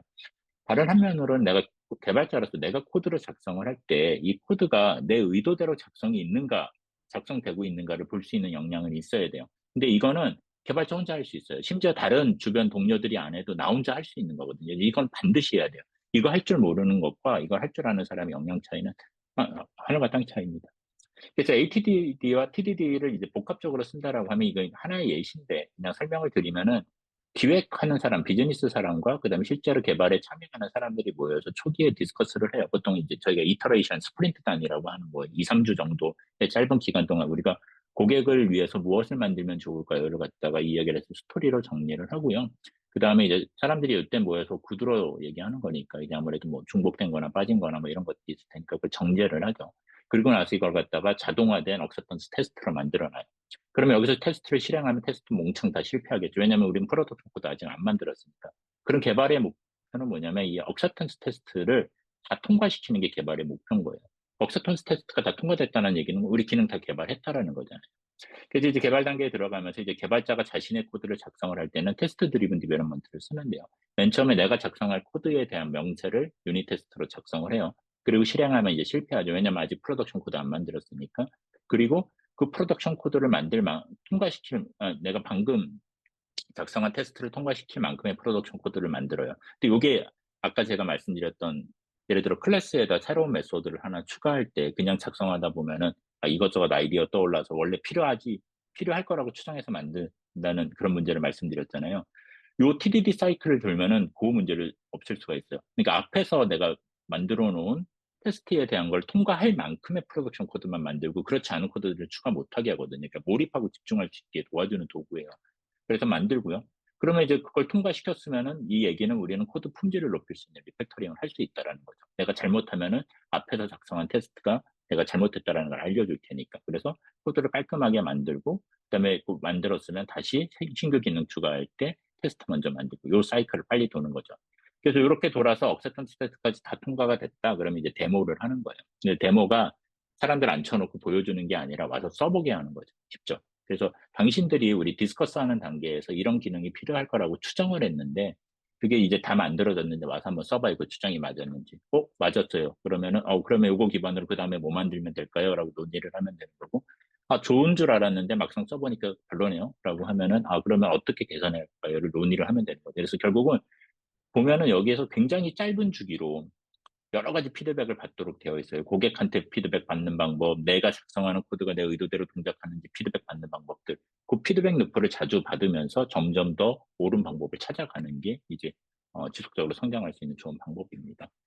그래서 코드 다시 한번 얘기하면은요. 사용하는 코드만 만들어야 돼요. 그러니까 사용할 것 같다라고 추정해서 만드는 거 그거 최악의 개발자이고요. 정말 최악으로 리소스 낭비하는 거예요. 그래서 TDD를 쓰면은 내가 지금 필요한 코드만 만든다라는 걸 장점 활용할 수 있고요. 리팩터링 몰았다 하는 거 아니에요. 내 코드에 대해서는 내가 적어도 다른 사람들하고 공유해야 되는 순간이라면은 다 읽을 수 있게 깔끔하게 만드는 거 늘 하는 습관이 돼야 되고요. 그리고 코드 리뷰에 적극적으로 참여를 해야 돼요. 그러니까 우리가 시나 소설을 잘 쓰려면은 좋은 시나 소설을 많이 읽어봐야 되고 나쁜 시나 소설도 많이 읽어봐야 돼. 그래야지 이렇게 하면은 사람들이 안 좋아하는구나. 이렇게 해야지 좋은구나. 이걸 잘 이해를 할 수가 있잖아요. 그래서 코드 리뷰를 통해서 내 코드를 다른 사람한테 보여줘서 피드백도 받아야 되고 그다음에 내가 다른 사람의 코드를 읽으면서 이런 거는 되게 좋네. 이런 건 이렇게 하니까 좀 아쉽구나를 계속해서 반복적으로 연습을 하셔야지만 좋은 개발자로 성장하실 수가 있습니다. 그리고 적절한 논리력을 쓰시려면요, 일단 제일 기본은 있는 거 잘 쓸 줄 알아야 돼요. 특히 알고리즘하고 데이터 구조인데, 있는 거 몰라가지고 자기가 밑에부터 다 만든다? 이거 엄청나게 어리석은 짓인 거죠. 그래서 있는 거 잘 쓸 수 있어야 되고요. 디자인 단순하게 할 줄 알아야 되고, 그다음에 점진적으로 진화해 가면서 성장시켜 나가는 방법을 알아야 돼요. 그리고 그거 하려면 혼자 못 하거든요. 그래서 다른 사람들의 관점에서 볼 수 있어야 되고, 그러려면은 당연히 피드백 받아야 되는. 그래서 디자인 리뷰 받으셔야 되고요. 그리고 이제 기술 벤치마킹인데, 이게 이제 우리가 개발자로 살아가면서 재밌기도 하고 되게 어렵기도 한 거예요. 뭐냐면, 지금 현재 우리가 이 문제를 푸는데 이 기술이 적절하지만 10년 뒤에도 그 기술이 적절할까 아닐 확률이 되게 높아요. 그러니까 예를 들어서 러스트가 왜 나왔을 거예요, 도대체? 그거 소위 말해서 로레벨에서 C나 C++에서 다 해결할 수 있는 문제예요. 근데 C나 C++ 대충 배워갖고 애들이 하도 실수를 하니까 그거 실수 못하게 만든 게 러스트거든요. 결국은. 그러니까 러스트로 쓰게 되면은 기본적인 그 실수를 안 할 수가 있어요. 그러니까 생산성도 높아지고 복잡한 문제를 갖다가 복잡하지 않게 풀 수 있게 되는 거거든요. 근데 나는 러스트가 있지만 지금도 나는 무조건 C로 다 해야 되겠습니다. 어리석은 거잖아요. PHP로 웹 서비스 잘 만들 수 있어요. 근데 규모가 커지고 성장하는 웹 서비스는 PHP가 잘 안 맞거든요. 그러니까 적정한 시점이 되면 기술 전환을 해야 돼요. 그러기 위해서는 우리는 계속해서 새로운 기술에 대해서 벤치마킹을 하고 익혀야 돼요. 근데 이게 시점이 되게 중요해요. 새로운 기술이 나왔다고 해서 와 하고 무조건 달려들어서 그걸로 대체하면은 서비스가 안정화되기가 되게 어렵잖아요. 그렇다고 또 안정화된 거 쓰겠다고 되게 오랫동안 새로운 기술 안 받아들이고 하면 기술이 너무 노후화돼서 나중에는 비즈니스 성장 속도를 못 따라가는 경우들이 되게 많아요. 그래서 적절한 시점에 바꿔야 되거든요. 그래서 계속 새로운 기술 공부도 해야 되고 그게 지금 시점에 적용하기 되게 좋다라는 것도 여러분들이 판단을 해야 돼요. 그것까지 판단할 수 있어야 되게 좋은 개발자고. 근데 제가 좋은 얘기를 했는데 이게 사실 실천하기 되게 어려워요. 이게 꾸준히 해야 되는 거거든요. 코드 작성할 때마다 좋은 코드 작성하기 위해서 노력해야 되고, 동료들하고 코드 리뷰하면서 계속해서 피드백 주고 받을 수 있어야 되고, 뭐 이런 것들인데, 이런 얘기랑 똑같잖아요. 운동 꾸준히 하면 건강해져요. 공부 열심히 하면 공부 잘해져요. 우리가 몰라서 못한 거 아니잖아요. 근데 잘 안 되잖아요. 그래서 이걸 하려면은 여러분들이 실천할 수 있게 스스로 동기부여하는 게 되게 중요해요. 그래서 제가 네이버 다닐 때는 뭐 어떻게 표현을 했었냐면 오전 오후 시간을 잡아놨었어요. 저녁 시간하고. 그래서 아예 이름도 붙여놨었어요. 연봉 1,000만 원 올리는 시간. 근데 저는 자본주의의 노예라서 돈 좋아하거든요. 그러니까 이제 그걸로 동기부여한 거죠. 그래서 뭐 테크랩 치울 때 쓰거나 새로운 기술 연습하는데 이제 그런 시간을 주로 썼고요. 여러분들도 여러분들의 잘 이해하고 있다면 여러분들이 무엇에 동기부여 되는지 잘 아실 거예요. 그래서 이제 그걸 이용해서 꾸준히 실천할 수 있도록 만드시는 게 좋고요. 그리고 혼자 하기 되게 어려우니까 아까 전에 이제 커뮤니티에서 우분투 뭐 말씀 주셨는데 그것처럼 동료가 있으면은 같이 할 수 있어요. 되게 어려운 일도. 그래서 친한 친구 얘기하는 게 아니라 그걸 실천하는 게 가치 있다라고 믿는 친구가 있으면 그 사람하고 같이 하는 거죠. 그래서 그러면 뭐 이런 거랑 똑같아요. 근데 헬스클럽 끊으면 비 오면 가기 싫고 그러잖아요. 혼자면. 근데 이제 친구랑 같이 하면은 내가 가기 싫을 때 그 친구가 가자고 해주고 그 반대의 경우도 생길 수 있고 하니까 그거를 좋은 동료를 찾아서 같이 꾸준히 실천하시면 도움이 됩니다. 자, 그럼 이제 개발자 얘기를 했어요. 이제 좋은 얘기를 하려고 하는데 그 전에 이제 그 가운데 좋은 개발자 사이에 땡땡이라는 애들이 많이 들어가요. 보면 이제 뭐 이런 거죠. 도메인인 거죠. 근데 이 도메인의 특징이 뭐냐면은 분야도 많지만 얘가 시간 변동성이 있어요. 그러니까 뭔 얘기냐면 이거죠. AI 요즘에 각광받잖아요. 제가 대학원 졸업할 때 AI 나온 친구들 취업 안 됐어요. 예. 그 전공 살려서는 못 갔거든요. 다 딴 데로 갔는데.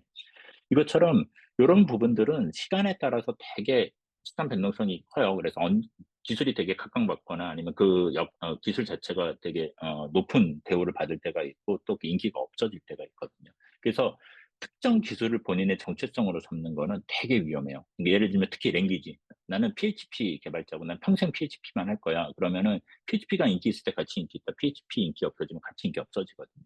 그래서 이 부분은 저는 뭐라고 표현하냐면 이건 회사가 월급 주면 하는 거예요. 라고 저는 표현을 해요. 물론 이제 뭐 서버 웹, 뭐 클라이언트 이런 거를 갖다 막 건너뛰는 경우는 별로 많진 않죠. 그렇기는 하지만 그래도 어찌됐건 뭐 특정 하나의 기술에 이제 본인이 스틱돼가지고 이제 그것만 하겠다라고 얘기하는 건 되게 위험한 거니까 주변 환경에 맞춰서 잘 선택을 하시면 되고요. 전 조언은 이제, 그럼 이제 조언을 정의를 해볼 텐데, 조언을 두 가지 요소로 봐요. 제일 첫 번째는 공유고요. 이제 공유라는 건 뭐냐면, 내가 아는 걸 타인들에게 알려줘서 다른 사람들이 성장할 수 있게 도와주는 거죠. 그게 공유고요. 다른 하나는 이제 협업인데, 뭐 협업은 뭐 왜 중요한지 뭐 얘기 안 해도 여러분들 뭐 이미 몸으로 다 겪었을 거예요. 팀 프로젝트 할 때마다 그 협업 안 되는 이상한 뭐 점수 타는 애들 뭐 다 했다 그래놓고 아무것도 안 갖고 오는 사람들 다 겪어봤을 거잖아요. 이게 협업이 안 되면 그런 일들이 벌어지는 거거든요. 그래서 공유하고 협업이 잘 되는 개발자, 그러니까 깔끔한 코드를 작성하고 적절한 논리력을 갖춘 사람들, 요게 이제 저는 핵심이라고 생각을 하는데, 요거는 시간 변동성이 없어요. 그러니까 뭔 얘기냐면은 한 시간이 10년쯤 지난 다음에 우리는 저 사람하고만 일하면 다 머리 뜯고 회사 그만두고 뛰쳐나가려고 만든다. 그런 역량을 가진 사람을 뽑겠다고 할 때 없을 거라는 거죠. 그리고 이 사람은 오버 엔지니어링 해가지고 계속 회사의 자원을 낭비하는데 우린 그런 사람 뽑고 싶어요 하는 회사도 없을 거라는 거예요. 그래서 좋은 개발자는 여러분들이 지속적으로 이제 개발자가 되겠다고 생각한 지금부터 끝까지 여러분의 경력 끝까지 계속 노력을 해야 되는 부분이고 키워나가야 되는 부분이에요. 그럼 이제 공유 도대체 왜 할까? 내가 어렵게 배운 건데 내가 관대하니까? 절대 아니고요. 이건 좀 더 재수 없는 건데 내가 똑똑하고 니들이 뭘 알아? 잘난 척하고 싶어서 공유하는 거 절대 아닙니다. 공유를 하는 이유는요, 나 때문에 하는 거예요. 본인 때문에. 본인의 이득에 되게 도움이 되거든요. 그러니까 이렇게 생각해봐요. 호모 심슨이 있어요. 근데 내 지금 팀 동료들이 다 호모 심슨이야. 나만 정상이야. 그럼 이제 어떻게 될까요? 저는 호모 심슨들이 치는 사고 치우러 다녀야 돼요. 정상적인 일을 할 시간 안 주어져요. 그러면은 나는 성장할 기회가 없는 거죠. 바쁘기만 하고 좋은 일을, 중요한 일을 할 시간이 없어요. 근데 반대로 생각해 볼게요. 제가 호모 심슨이고 내 주변이 다 정상인이야. 그럼 호모 심슨한테는 최고의 기회예요. 본인이 성장할 수 있는, 누구한테나 다 배울 수가 있잖아요. 그래서 이제 여러분들이 나중에 취업하고 난 다음에 뭐 이직에 대해서 가끔 고민하셔서 물어보시는 분들이 있어요. 뭐 이렇게 물어보죠. 보통, 언제 이직해야 됩니까? 뭐 여러 가지 이유가 있을 텐데, 난 한 가지 상황은 이거라고 생각해요. 조직 내에서 정말로 내가 가장 똑똑한 사람이고 주변에서 배울 사람이 단 한 명도 없다. 그러면 되게 위험한 상황이죠. 내가 성장하기 되게 어렵잖아요. 사람은 스스로 이렇게 성장하는 것도 있지만 상당 부분은 주변에 의해서 성장하는 게 있거든요. 환경에 의해서 성장하는 것. 그러니까 야, 혼자 제일 똑똑해서 그런 상황이다라고 하면은 사실 그런 경우 별로 없긴 한데 하여튼 그 되게 위험한 경우거든요. 그래서 여러분들이 그런 상황을 만들지 않도록 해야 돼요. 그러려면은 지속적으로 공유해서 주변 사람들이 나보다 더 똑똑하게 만들어야 돼요. 그래야지 내가 계속 배울 거잖아요. 그래야 나도 성장할 수 있는 기회가 있을 거고요. 그래서 또 그렇게 다른 사람들을 똑똑하게 만들느라고 듣다 보면은 당연히 좋은 평판을 얻겠죠. 그렇게 도와주는 사람을 싫어할 사람이 누가 있겠어요. 근데 지금은 이제 학생이니까 별 상관은 이제 별로 뭐라 그러니까 느낌이 안 올 텐데 처음에는 이제 신입이니까 어찌됐건 회사를 본인이 스스로 알아서 이제 취업을 해야 되겠죠. 근데 경력이 조금 쌓이고 나면은요, 취업하는 방법이 많이 달라져요. 경력 한 3년, 5년만 돼도 그때부터는 본인이 다음 이직할 회사를 찾기보다는 본인이라고 같이 일했던 사람들이 이제 이직을 쭉 하고 나서 거기에서 좋은 포지션이 나오면은 제안을 하는 경우들이 되게 많아요. 그러면 그때 제안할 때 누구한테 제안하겠어요? 혼자 사이로로 막 자기 거 이기적으로 그렇게 굴었던 사람한테 제안할까요? 아니면 공유를 많이 하면서 여러 사람들 성장하는 데 도움을 줬던 사람을 제안을 하겠어요? 뻔하지 않아요? 그 반대의 경우도 생겨요. 공유 안 하고 되게 이기적으로 굴잖아요. 그러면은 나중에 경력직으로 이직을 할 때는 보통 레퍼런스 책을 하거든요. 그러면 레퍼런스 그거 자기 이름 걸고 해주는 거라서 사람들이 되게 솔직하게 얘기해요. 그러면 그 사람 되게 이기적으로 굴고요. 다른 팀원들하고 사이 안 좋았어요. 그럼 누가 뽑아주려고 하겠어요. 그래서 반대 경우도 생길 수 있는 거죠. 그럼 뭘 공유하면 좋으냐? 그러면은 제일 첫 번째로는 본인이 실패한 얘기 공유해 줄 수 있으면 정말 좋아요. 근데 이게 뭐 다른 실패가 아니라 내 기술적으로 이런 의도로 가지고 이렇게 했는데 이게 잘 안 됐더라. 내가 몰랐더라. 뭐 소위 말해서 삽질한 얘기들. 그러면 다른 사람들은 그 삽질 안 할 수가 있잖아요. 다른 사람의 실수를 줄여줄 수 있는 거 되게 좋아요. 근데 우리나라는 이상하게 그 실수를 어떻게든 숨기려고 하는 경향들이 워낙 강해서 문제인데 실수 절대로 개발자는 자기 시간 들인 거 창피한 거 하나도 없는 거예요. 그거를 사람들한테 공유해주면, 나만 몰랐겠지가 아니라, 다른 사람들 공유해주면은 몰랐던 사람들 꽤 있어요. 많은 사람이 도움을 받을 수 있고. 아니면 다 알고 한 명만 도움받아도 어때요? 어찌됐건 가치 있는 일이거든요. 그러니까 실패한 얘기 공유하시고요. 이제 우리는 새로운 기술 계속 배워야 되니까, 기술 벤치마킹을 해야 되니까, 이제 중요한데, 한 가지 조심해야 될 거는, 새로운 기술 이제 공유하라고 하면은, 어디 뉴스레터나 다른 사람이 쓴 글이나 막 이런 거 가져다가 막 바이패스 하시는 분들이 있어요. 그건 스팸입니다. 그건 전혀 가치 없어요. 그러니까 새로운 기술에 대해서 공유를 하고 싶다라고 하면 내가 써보고 내가 경험한 거를 내 언어로 설명을 해줄 때 그게 진정한 공유예요. 그러니까 남들이 그냥 나온 것 같다. 계속 나도 읽어보지도 않으면서 야 이거 좋대 하면서 계속 바이패스하고 있으면 그건 정말 잘못하고 있는 거니까 하지 마세요. 그리고 이제 성공한 얘기도 중요한데 근데 여기서 조심해야 될 거는 이게 기술적인 성공을 얘기하는 거지 비즈니스 성공이 아니에요. 근데 사람들이 기술과 비즈니스를 섞어서 생각하는 경우가 있는데 기술이 좋아도 비즈니스 망할 수 있고요. 기술이 거지 같아도 비즈니스 성공할 수 있어요. 꼭 커릴레이션이 있는 건 아닙니다. 그러니까 내가 기술적으로 어떤 목적을 가지고 이렇게 접근했는데 이게 잘 워킹을 했다라는 거에 대해서 사람들한테 설명해 주는 그런 이제 공유를 하시면 좋고요. 사람들하고 뭐 재미난 얘기도 하면 좋은데 여러 가지 방법이 있죠. 공유를 하는 방법이. 근데 저는 개인적으로는 오늘 제가 발표하고 있는 이런 교육 세미나를 제일 싫어합니다. 싫어하는 이유가 간단해요.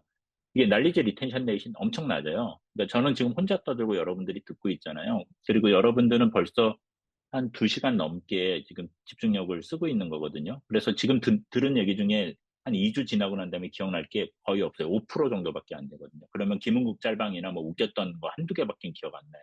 그래서 교육 세미나 일방향으로 하는 거는 별로 효과 없고요. 개발자들은 좋은 게 코드를 같이 작성할 수가 있잖아요. 그래서 같이 코드 작성하고 경험하는 게 훨씬 효과가 있고요. 이제 그거는 제일 좋은 거는 코드 리뷰예요. 그러니까 우리가 현업에서 사용하고 있는 거, 코드 작성한 거 보면은 도대체 코드에 무슨 일이 일어나고 있는지, 어떤 문제를 풀기 위해서 이렇게 접근했는지를 알 수 있는 되게 좋은 거잖아요. 그래서 코드 리뷰에 적극적으로 참여하시고, 그리고 서로 피드백을 주고받으시면 되게 좋습니다. 이제 협업 얘기를 좀 할까 하는데, 사실 협업이 왜 중요한지는 뭐 당연히 아니까 뭐 협업을 해야 되는 이유는 설명하지 않을게요. 이제 반대로 그렇게 중요한데 왜 아직까지도 이렇게 강조를 하고 있을까? 그거 잘 안 돼서 그런 거거든요. 그러면 도대체 왜 소프트웨어 개발할 때 협업이 이렇게 어려운지에 대해서 좀 설명을 드릴게요. 고순도치도 제새끼는 하마마다는 얘기가 사람은 자기 자신과 관련된 거는 다 소중하게 여긴다라는 거죠. 이제 개발자 같은 경우에는 자신과 관련된 게 뭐예요? 코드죠. 그래서 제가 아까 전에 코드 리뷰 열심히 하세요 그랬는데 코드 리뷰에다가 코멘트 잘못 달잖아요. 그럼 죽자고도 달려들어요. 그러니까 우리는 괄호를 줄을 바꿔야 될지 바꾸지 말아야 될지만 갖고도 평생 싸울 수 있는 사람들이잖아요. 그러니까 말 그대로 정답이 없는 걸 갖고도 그 코드에 대한 피드백을 준 걸 자신을 공격을 했다라고 생각하고 막 자존심 싸움을 하는 경우들이 되게 흔해요. 근데 그게 개발자만 그러냐? 그렇지 않다라는 거죠. 그래서 우리가 이제 팀을 이루어서 다양한 비즈니스 사람들하고도 일을 해야 되는데 기획자라고 생각을 해볼게요. 기획자는 뭐 산출물로 뭐 기획문서만 있는 건 아니지만 뭔가를 새로운 걸 만들어 보자라고 얘기를 하는 사람이 있잖아요. 그러니까 오랜 시간 동안 고민을 해서 우리 이런 거 합시다라고 이제 갖고 올 거예요. 그러면 이제 뭐 개발자나 QA나 다른 사람들이 와 멋져요. 그거 당장 합시다. 이렇게 해주면 좋은데 절대 그렇게 얘기 안 하죠. 뭐라고 얘기해요? 이렇게 하잖아요. 그거 왜 해야 되는데요? 뭐 비슷한 서비스 저기 있더만 뭐 이런 얘기 하잖아요. 근데 이게 그러면 하면 안 되는 얘기냐면 그렇진 않아요. 우리가 팀을 이루어서 일하는 거는 여러 다양한 관점을 가지고 더 좋은 대안을 찾기 위한 거잖아요. 그렇게 하기 위해서 당연히 해야 되는 질문인데 문제는 우리는 사람이기 때문에 이런 얘기를 들으면 자기를 공격한 것 같고 되게 기분이 상해요. 그러다 보니까 여러 가지 기획자가 피드백을 받기 위해서 사람들하고 긴밀하게 협업하면 협업할수록 당연히 기분이 나빠지면서 나중에 결국은 사이가 틀어지게 되는 거죠. 그래서 어느 회사 가보든 기획자랑 개발자는 별로 안 친해요. 서로 싫어하거든요. 그럼 개발자 얘기 들어볼게요. 개발자들은 기능을 만들었어요. 한 10개 만들었는데 9개는 동작 잘해요. 근데 하나는 버그가 있어. 그러면 9개 동작한 거 얘기는 아무도 안 하고 이상한 거 얘기 하나만 하잖아요. 그러면 개발자들 입장에서는 어떻게 해요? 맨날 칭찬은 못 듣고 그 이상한 거 하나 가지고 계속 잘 안 된다는 얘기만 들으니까 굉장히 기분이 나빠지겠죠. 그러니까 당연히 개발자도 주변 사람들하고 협업하기 어려워질 거예요. QA 얘기해 볼게요. 뭐 QA는 뭐 버그 찾는 것만 일은 아닌데 그냥 버그를 찾았다라고 가정을 해볼게요. 되게 어려운 버그를 찾았어요. 그러면은 와 사람들이 이 어려운 버그를 찾았네요. 고마워요. 해줘야 될 텐데 그렇게 얘기하나요? 보통 이렇게 얘기하죠. 그럴 리 없는데 제자리에선 잘 돼요. 여러분들도 그런 소리 해봤죠? 친구가 버그 얘기하면은. 그러니까 이런 식으로 계속 얘기를 하다 보면은 당연히 사람들이 협업하기 위해서 긴밀하게 이야기를 하면 할수록 사이가 안 좋아지게 되는 거예요. 이게 이제 협업하기가 되게 어려운 문제거든요. 근데 앞에서도 얘기했지만 우리가 그러면 당연히 해야 되는 얘기인데 왜 그런 얘기를 하게 되면은 사람은 기분이 나쁠까? 우리가 사람에 대해서 잘못된 전제를 갖고 있어서 그래요. 그러니까 앞에 얘기한 거는 이성적인 상태. 늘 이성적으로는 논리적으로는 당연히 부정적인 피드백도 잘 주고 받아야지만 된다인데 사람은 그렇게 합리적이거나 이성적이지 않아요. 우리는 오히려 합리화하는 존재지 우리는 합리적인 존재가 아니거든요. 근데 이제 이거를 잘 이해를 못하는 상태에서 이성적인 아주 아이디어란 케이스만 놓고 이제 협업을 하려고 하니까 그런 거죠. 그리고 우리는 세상을 미래를 예측하는 능력도 되게 없거든요. 그래서 예를 들어서 우리가 뭔가 새로운 걸 기능을 만들자라고 하면은 그때 걸리는 시간, 뭐 때 겪게 될 어려움 이런 걸 제대로 예측 못해요. 그래서 그냥 되게 쉽게 할 수 있을 거라고 생각을 해요. 근데 막상 구현해 보면은 되게 어려운 겪는 것들 많거든요. 그러니까 잘 될 거라고 예상하고 있는데 하다 보면 이런저런 문제점 튀어나오고 그러면은 되게 힘든 거죠. 그러니까 서로 원망하거나 서로 비난하게 되고 그러면 서로의 책임 돌리기 위해서 노력하게 되고 이러니까 협업이 어려워지는 거거든요. 그래서 간단한 실험을 하나 해보려고 해요. 제가 오늘 이제 여러분들한테 그래도 김은국 짤방보다는 한 가지 더 기억시키고 싶은 게 있어서 이제 설명을 드릴 텐데, 제가 오늘 여러분들한테 꼭 기억시키고 싶은 건 이거예요. 인간은 합리적이지 않다. 나를 포함해서 모든 인간은 합리적이지 않다. 그거를 잘 이해하고 있어야지 향후에 효과적으로 소프트웨어 개발을 만드는 데 도움이 돼요. 그래서 이제 그거에 대한 걸로 한 실험을 하나 해볼 건데, 우리 이콘이라는 걸 배웠잖아요. 그래서 인간은 되게 그러니까 이렇게 뭐 수요 공급 곡선이 움직이려면은 사람은 돈이 비싸지면 안 쓰고 물건값이 오르면 안 쓰고 물건값이 싸지면 더 쓰고 이래야 되는 건데, 그러면 정말 사람은 그 이콘의 특성을 보이고 있는가? 이제 그거에 대한 확인해 보려고 하거든요. 여러분들이 한번 생각해 보세요. 10,000원짜리 라디오를 사러 갔어요. 그래서 이제 제품을 골라가지고 계산을 하려고 그러는데 거기 점원분이 숙닥숙닥 얘기를 해주는 거예요. 여기서 한 5분만 걸어가면 2,000원 더 싸게 파는 데 있다고. 거기로 가서 사시라고. 자, 그러면 여러분들 그냥 그 가게에서 사실래요? 아니면 2,000원 싸게 파는 가게로 가실래요? 한번 잠깐 생각해 보세요. 아마 많은 분들이 2,000원 싸게 파는 데로 가실 생각일 거예요. 자, 그러면 똑같은 건데 이번에 조건 하나만 딱 바꿔볼게요. 이번에는 100만 원짜리 TV를 사러 갔어요. 계산하려고 그랬더니 똑같이 5분 걸어가면 2,000원 싸게 판대요. 네. 거기서 사실래요? 아니면 2,000원 싸게 파는 데로 가실래요? 아까 전에 10,000원짜리 라디오 살 때는 아마 2,000원 싸게 파는 데로 간다고 생각하셨던 분들 많을 텐데 100만 원짜리 TV 살 때는 2,000원 아끼려고 간다는 생각 안 하실 거예요. 근데 이게 되게 웃기잖아요. 우리는 드리는 노력은 똑같아요. 5분 드리고 그다음에 얻을 수 있는 이득도 2,000원 똑같아요. 근데 제품의 가격이 달라졌다고 해서 우리는 그렇게 판단하지 않아요. 그러니까 우리는 이콘이 아니에요.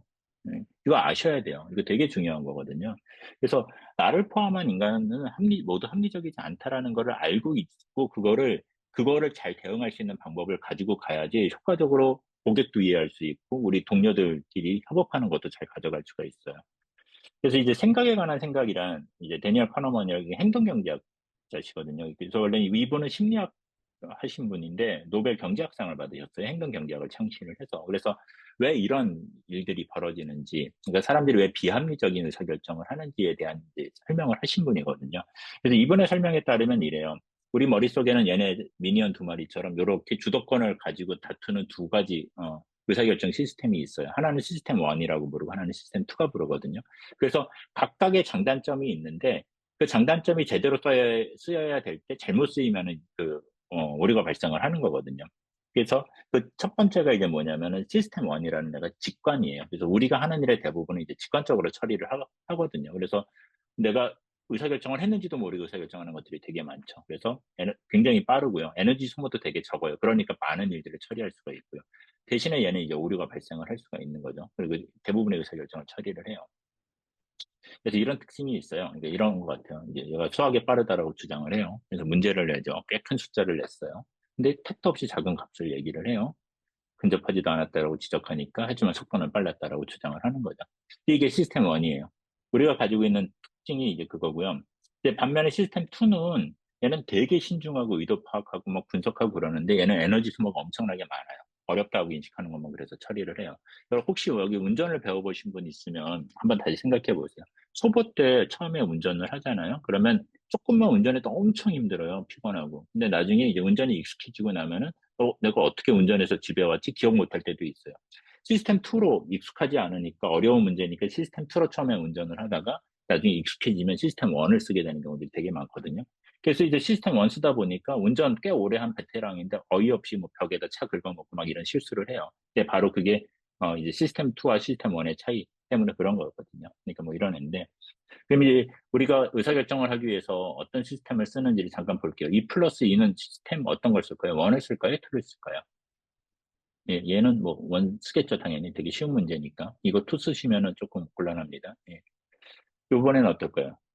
이것도 간단한 산수인데, 요거는 전자계산기 꺼내고 싶어지잖아요. 그러니까 요거 계산하려면 시스템 2를 쓸 거예요. 그래서 우리가 이런 사람의 시스템 1과 시스템 2의 특징이 있기 때문에 그 사람들은 분명히 비이성적인 행동을 할 것이고 이제 그거를 잘 이해해서 이제 앞으로 그러면은 비이성적인 행동을 할 수 있는 사람들하고 어떻게 하면 같이 생활할 수 있는가에 대해서 여러분들이 숙달이 되어야 돼요. 자, 그러면 이제 제일 첫 번째로 이제 제가 말씀드리고 싶은 게, 이제 경력이 저도 좀 쌓이다 보니까 저한테 이제 고민 상담하러 오시는 분들이 있어요. 개발자들이. 근데 여지껏 제가 꽤 오래 일을 했는데, 기술이 어려워서 저 기술 못 따라가서 개발자 안 할래요. 이제 못 하겠어요라고 얘기하시는 분 한 번도 못 봤어요. 다 사람 때문에 못 하겠다고 얘기를 하거든요. 그게 바로 앞에서 말씀드렸던 이제 합리적인 인간의 특성 때문에 그런데, 근데 이게 슬프게도 이거 앞에서도 말씀드렸지만 이거 어쩔 수 없는 외부 요인이 통제 못해요. 우리가 사람을 어떻게 바꿔요? 근데 사람을 바꿀 수 있는 사람들이 요즘에 가끔 있죠. 뭐 오은영 박사님 같은 분, 뭐 금쪽이들 뭐 이런 거는 가능하겠지만 우리가 만약에 그걸 할 수 있으면 뭐하러 개발자예요? 금쪽이 뭐 그쪽 하면서 이제 먹고 살면 되는데 그래서 우리는 기본적으로 사람을 바꿀 수 있는 역량이 없어요. 그렇기 때문에 잘 지낼 수 있는 방법들에 대해서 알아야 돼요. 그렇기 위해서는 제일 첫 번째로 본인에 대한 이해도 좀 높아야 되는데 우리는 보통 주변의 눈치를 되게 많이 봐요. 그래서 다른 사람들이 나를 지적하고 다른 사람들이 나의 약점을 알아챌까 봐 되게 두려워하고 걱정하는 경우들이 많은데 사실은 그럴 거라고 생각하는 나의 추정 때문에 그렇게 되는 경우들이 되게 많거든요. 그래서 요거를 이제 좀 잘 이해를 하는 게 중요하고요. 그래서 결국은 비합리적인 인간, 나를 포함해서 비합리적인 인간하고 잘 생활해내려면은 자존감이 필요해요. 그래서 자존감이 뭐냐면은 무엇인가 해낼 수 있다라는 자기 능력감. 이게 잘 보셔야 되는데 무엇이든 아니에요. 무엇인가. 그러니까 내가 뭐 아주 잘하지 못하고 전 세계에서 잘하지, 뭐 전 세계에서 최고로 잘하는 사람이 아니더라도 내가 뭔가를 해낼 수 있다라는 거에 대한 능력감을 갖는 게 되게 중요하고요. 다른 하나는 어떤 상황에서든 사랑받을 가치가 있다라는 자기 가치감이에요. 그러니까 내가 개발자니까 좋은 서비스 만들면 가치가 있고, 뭐 장애 내면은 쓰레기가 되고 이런 거 전혀 아니고 어떤 상황에서 나는 가치가 있다는데 이게 왜 중요하냐면은 그 자존감이 높으면은 자신이 완벽할 수 없는 걸 인정을 하고요. 타인의 부정적 견해에 크게 영향받지 않아요. 이게 뭔 얘기냐면 이거죠. 우리가 완벽하지 않다라는 건 누구나 다 동의하실 거예요. 근데 내가 완벽하지 않은 걸 타인의 눈치채는 건 싫죠.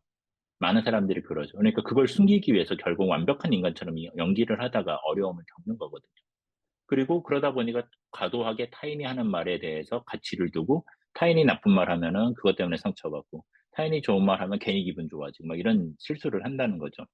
그래서 타인으로부터 독립적으로 정말 나 스스로 나답게 살기 위해서는 자존감이 되게 높고 내가 완벽하지 않다는 걸 인정하고 다른 사람들한테 보일 수 있어야 돼요. 그 능력이 되게 중요한 거죠. 그래야지만 효과적으로 협업을 할 수가 있어요. 그러면 이제 자존감을 높이기 위해서는 자기에 대한 이해를 잘 해야 되는데 우리가 우리 스스로를 되게 잘한다라고 착각을 하고 있거든요. 근데 절대 그렇지 않아요. 그러니까 예를 들어서 여기 이게 조아리의 창이라는 도구인데 내가 알고 있고 남도 알고 있는 영역, 요 영역만 우리는 이제 보통 공유를 하고 여기 안전한 영역에 머물죠. 근데 나는 모르고 남만 알고 있는 사람 영역이 꽤 많아요, 생각보다. 그러니까 예를 들면 사람은 본인 스스로를 잘한다라고 생각하지만 뭐 잘 몰라요. 그러니까 예를 들어 오늘 저는 발표를 하고 있는데 여러분들은 지금 거의 1시간 넘게 제 얼굴 제가 발표하면서 나오는 습관들을 다 보고 있잖아요. 저는 저를 못 보거든요. 그러다 보니까 오히려 여러분들이 저에 대한 이해도가 더 높을 수 있어요. 그래서 내가 어떤 특성을 가지고 있는지 내가 모르는 영역에 대해서 사람들한테 묻고 피드백을 받는 게 되게 중요합니다. 이걸 할 수 있어야 돼요. 또 다른 하나는 나는 알고 있는데 남들은 모르는 영역이에요. 보통은 내가 숨기고 싶어서 말 안 하는 영역들인 거죠. 보통 나의 약점이나 이런 건데. 근데 그러다 보니까 그걸 상대한테 설명을 하지 않으면 상대는 나에 대한 이해도가 낮아요. 그러니까 이걸 해도 되는 건지 안 해도 되는 건지 모르죠. 그러니까 나의 약점도 나의 장점도 마찬가지로 남들이 모르는 거에 대해서는 본인이 설명을 할 수가 있어야 되거든요.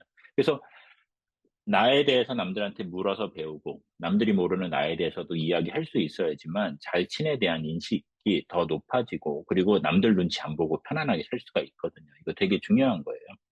그러면 자존감이 높으면 뭐가 좋으냐? 그러면 결국은 모든 사람은 아무리 어떤 사람이라도 실패를 해요. 그리고 힘들어질 때가 있죠. 근데 이제 다만 그 힘들어진 상황에서 정상적인 상황으로 복귀하는데 얼마나 빨리 복귀해낼 수 있느냐가 중요하거든요. 그러니까 예를 들어서 어떤 사람이 이제 연애를 하다가 이별을 했어요. 그런데 한 1, 2주 힘들어 하더니만 이제 정상적으로 이제 다시 살면서 자기도 행복하게 지내면 별 문제가 없죠.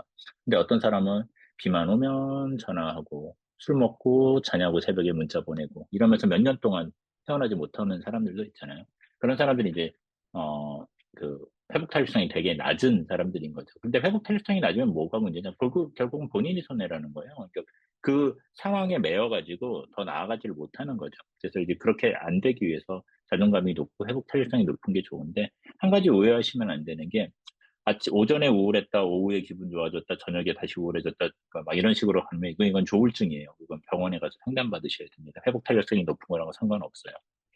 그러면 이제 개발자로서 우리가 자존감 높게 살려면 뭘 해야 되느냐? 통제할 수 없는 영역은 신경 쓰지 말고 본인이 통제할 수 있는 영역에 대해서 신경을 써야 돼요. 근데 개발자가 생각보다 통제할 수 있는 영역이 별로 없습니다. 고객 통제 안 돼요. 기획 당연히 바뀌어요. 데드라인 내 맘대로 안 돼요. 동료하고 상사 어떻게 바꿉니까? 못 바꿔요. 권한 안 주어지고요. 사고 뭐 우연히 발생하는 걸 내가 어떻게 막을 수가 있겠어요. 심지어 내 건강도 내 맘대로 안 됩니다. 아, 나 오늘 중요한 발표 있으니까 절대 아프지 말고 건강해야지. 안 되잖아요. 그래서 이거는 통제할 수 없는 영역이에요. 아니, 그렇다고 뭐 술 먹고 맨날 뭐 흥청망청 지내라 뭐 이런 의미는 아닌데 건강을 확신할 수는 없다라는 거죠. 되게 위험한 거고요. 반면에 내가 통제할 수 있는 영역이 있죠. 뭐 믿음, 생각, 뭐 업무 도구, 뭐 예를 들어 회사가 돈이 없다고 인텔리제이를 안 사줘. 그러면 그냥 내 돈으로 샀어야죠. 뭐 키보드 마우스 뭐 이상한 거죠. 그러면은 기계식 키보드 마우스 내 손을 위해서 내 몸을 위해서 샀어야죠. 그러다 보면은 내가 영향력을 발휘할 수 있는 부분에 집중을 하면서, 그리고 문제 해결을 잘하면 점점 영향력이라는 게 커질 거고, 궁극적으로는 이제 통제할 수 없는 영역에도 이제 힘을 발휘할 수 있다. 그런 말씀을 드리는 거고요. 그리고 이제 자존감이라는 게 늘 높을 수는 없어요. 그러니까 이제 자존감이 낮아지기도 하고 뭐 높아지기도 하는데 이제 그때를 위해서 여러분들이 스스로 잘 대비를 해놓는 게 좋아요. 그래서 제일 중요한 거는 있는 그대로의 자신. 잘난 것뿐만이 아니라 못난 것까지 그냥 어차피 다 나니까 나라는 사람을 있는 그대로 인정해주는 거 되게 중요하고요. 자존감이 떨어졌을 때 그걸 회복해낼 수 있는 방법이 필요한데 저는 청소 운동 뭐 이런 것들 되게 중요하게 생각하거든요.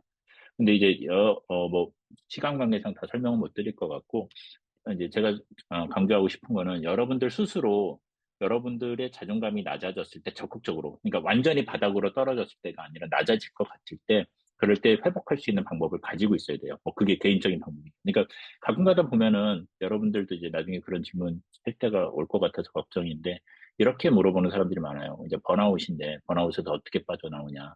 근데 사실 그 되게 잘못된 질문이거든요. 번아웃은 빠져나오기 굉장히 어려워요. 그래서 번아웃에 빠지지 말아야 되거든요.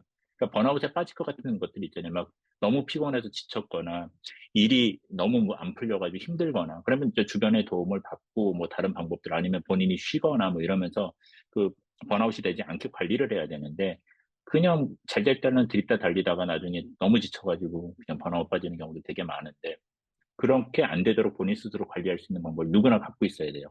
그래서 그거 꼭 신경 쓰셔야 됩니다. 그래야지만 지속적으로 오래 일하실 수 있어요. 일단 이제 저는 화는 도움이 안 된다는 얘기 잠깐 하고 가려고 하는데 그냥 시간이 없으니까 좀 건너뛰어서 이게 화가 어 사람들이 당연히 뭐 부당한 일에 분노해야 된다 뭐 이런 얘기를 하잖아요. 근데 이제 우리가 논리적으로 합리적으로 분노하는 거는 괜찮아요. 근데 상대를 갖다가 해칠 수만 있으면 난 뭐든 다 대가를 지불할 수 있어. 아, 나 저 새끼 미워가지고 저 새끼만 자를 수 있으면 내가 회사에서 잘려도 상관없어. 아, 이런 식으로 하는 경우는 되게 이롭지 않거든요. 전혀 도움이 안 돼요. 그래서 이제 그 얘기를 하고 싶은 거였고요. 그냥 여러분들이 이제 뭐 마린 잘 알 테고 스팀팩도 잘 알 테니까 스팀팩 옆에 메딕 없는 상태에서 쓰면은 체력 갈강 먹어서 그냥 죽잖아요. 화가 똑같아요. 예, 그래서 결국은 본인한테 들어오는 피해니까 화를 잘 관리할 수 있는 방법이 있어야 되는데 뭐 한 두 가지 정도가 있대요. 인정하고 유예하고 숨김인데 저는 살면서 제가 화가 났다라는 걸 갖다 인정하고 남들한테 알리기 시작하면서 삶이 확 달라졌어요. 훨씬 편해졌거든요. 예, 최대한 숨기려고 하고 막 그러다가 이제 오히려 그러니까 결국은 제가 못 참고 폭발해가지고 이제 문제들이 있었는데, 논의하다가, 감정이 상해서 안 되겠다. 그러면, 저는 지금 감정 상한 게 맞고, 우리 감정이 좀 괜찮아지면 나중에 얘기합시다. 뭐, 이런 식으로 인정하고 하면 훨씬 해결할 방법이 좋고요. 유예하고 화를 안 내는 게 더 좋다고는 하는데, 이거는 저는 저보다 훨씬 높은 경지에 오르신 분만 가능하실 거라서 여러분들은 그렇게 되실 수 있으면 좋을 것 같습니다. 이제 자기 몰입 얘기하고 이제 거의 다 끝났어요. 이제 자기 몰입 얘기를 좀 하려고 그러는데 자기 몰입 얘기를 왜 하려고 하냐면요. 이거예요. 여러분들이 개발자가 돼서 이제 열심히 개발하고 그러면 되게 행복하게 잘 지낼 것 같다라고 생각을 할 거잖아요. 근데 사실 그렇지 않을 확률이 되게 높아요. 이제 제가 저주를 하려는 게 아니라 대부분의 경우 그렇거든요. 근데 생각해보면 그래요. 여러분들 대학 들어갈 때 고등학교 내내 공부하고 고생하고 대학 들어가면은 막 삶이 행복해지고 막 그럴 것 같았잖아요. 행복했었나요? 아니죠. 대부분의 시간은 고통스럽죠. 물론 행복할 때도 잠시 있지만. 개발자가 돼도 마찬가지예요. 개발을 내가 좋아서 개발자가 돼도 개발이 늘 재밌을 거예요. 막 코드 한 줄 짤 때마다 막 희열이 넘쳐 흐를까요? 오늘 발표해 주신 분들 그랬던가요? 안 그러잖아요. 개발해도 동작할 때 잠깐 기쁘고, 뭐 하나 문제 해결하면 그때 기쁘고, 근데 그거 작성하는 동안은 대부분은 힘들어요. 고통스럽거든요.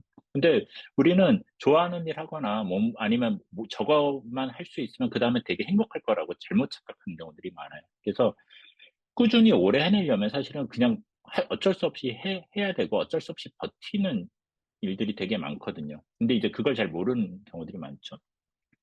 그거에 대해서 되게 좋은 해답을 준 게 저는 김연아 선수라고 생각을 하는데, 이게 이제 밴쿠버 올림픽 전이거든요. 이게 최초로 대한민국에서 뭐 피겨에서 어, 그 금메달을 딸 수 있느냐 막 이럴 때라서 모든 언론이 김연아 선수를 계속 따라다녔어요. 그러면서 막 이런 쓸데없는 질문을 하는 거죠. 무슨 생각하면서 스트레칭 하냐고.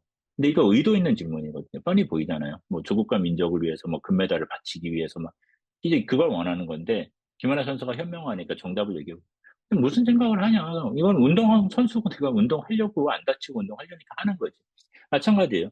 좋은 것도 작성한다, 뭐를 한다, 내가 성장하기 위해서 뭐를 한다, 그거 그냥 해야 되는 일들이 대부분이에요. 그냥 버텨야 되는 일들이 대부분이거든요. 근데 그거를 못 버텨내면서 이제 나는, 뭐, 더 이상 뭐 성장할 수 없어, 뭐, 재미가 없어, 왜 남들은 다 재미있게 사는 것 같은데 나는 재미없어. 그런 소리를 하게 되면 이제 포기를 하게 되는 거죠. 이제 좋은 개발자 마지막으로 정리할게요. 제일 첫 번째는 좋은 코드 작성하는 능력 있어야 됩니다. 이게 있어야 개발자예요. 그리고 오버 엔지니어링 하지 않는 적절한 논리력이 있어야 되죠. 이 두 가지가 개발자의 가장 기본 역량이에요. 근데 요것만 할 수 있으면 혼자 일해야 돼요. 근데 팀을 이루어서 같이 잘 일을 하려면은 공유하고 협업하는 역량이 필요해요. 그리고 도메인 지식은 이거는 이제 말 그대로 월급 나오면 월급 나오는 대로 그냥 해야 되는 거죠. 그러니까 개발자의 숙명이에요. 도메인은 계속 바뀔 수가 있잖아요. 그러니까 그때마다 그 도메인을 빠르게 이해하고 이제 갈 수 있는 방법이 있어야 되는데, 그중에 제일 중요한 거는 본인이 그 서비스에 되게 열렬한 지지자가 돼야지만 그게 쉽게 돼요. 그러니까 그것도 알아두셔야 되고요. 그리고 이제 피드백인데, 피드백은 두 가지가 필요해요. 사람들 간의 피드백, 어떻게 하면 효과적으로 피드백을 주고받을 수 있는지에 대해서도 알아야 되고요. 근데 개발자라면 핵심으로 가져야 될 거는 코드에 대한 피드백이에요. 내가 작성하는 코드가 내 의도대로 동작하는지 명확하게 피드백을 빨리 받을 수 있는 방법을 아셔야 되고요. 그리고 이게 다 좋은 얘기인데 결국은 아무리 좋은 얘기도 실천 안 하면 효과 없으니까 실천력 꾸준히 가져가시는 게 중요합니다. 저도 이제 좋은 개발자가 되기 위해서, 아니면 적어도 개발자로 밥은 먹고 살기 위해서 고민을 계속 했었어요. 그러다가 2012년도에 아마 프로그래머로 산다는 거, 이제 그때 당시가 요즘처럼 경기가 되게 안 좋을 때였거든요. 그러니까 이제 개발자 경력의 끝은 치킨집 사장님이다. 코딩하다 안 되면 치킨 시키면 배달부가 와서 문제 풀어준다. 막 이런 농담 할 때였거든요. 그래서 이제 개발자들에게 개발자로 성장한다라는 게 무엇인가라는 고민을 이제 썼던 책이 그거였고, 이제 프로그래머 철학을 만나다는 이제 기술적인 부분도 있지만 이제 사람들하고 효과적으로 협업하고 이제 본인을 잘 이해하면서 이제 성장하기 위한 내용에 대해서 이제 책을 썼던 건데, 요거는 이제 10년도 넘은 책들이라서 지금은 도서관에 가면 아마 보실 수 있을 것보다 절판은 됐어요. 그리고 이제 2023년에 들어서 리더의 생각하고 리더의 세상 읽기라는 책을 이제 냈는데, 혹시 뭐 제 생각이나 뭐 그런 것들이 더 궁금하시면 한번 읽어보셔도 도움될 것 같고요. 걱정은 안 하셔도 되는 게 저자 인쇄를 전에 기부를 해요. 그래서 여러분들이 책을 사도 제가 부자가 되지 않으니까 아까워하지 않으셔도 됩니다. 네, 제가 여기까지 준비한 거는 끝이고요. 혹시 궁금하신 게 있으면 질문 주시면 답변하고 마무리하도록 하겠습니다.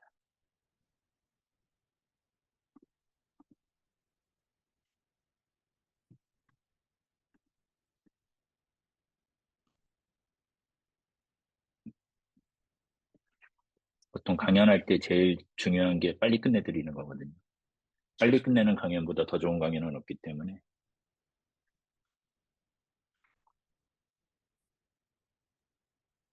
네, 정말 잘 들었습니다. 지금 보니까 질문은 따로, 오, 네.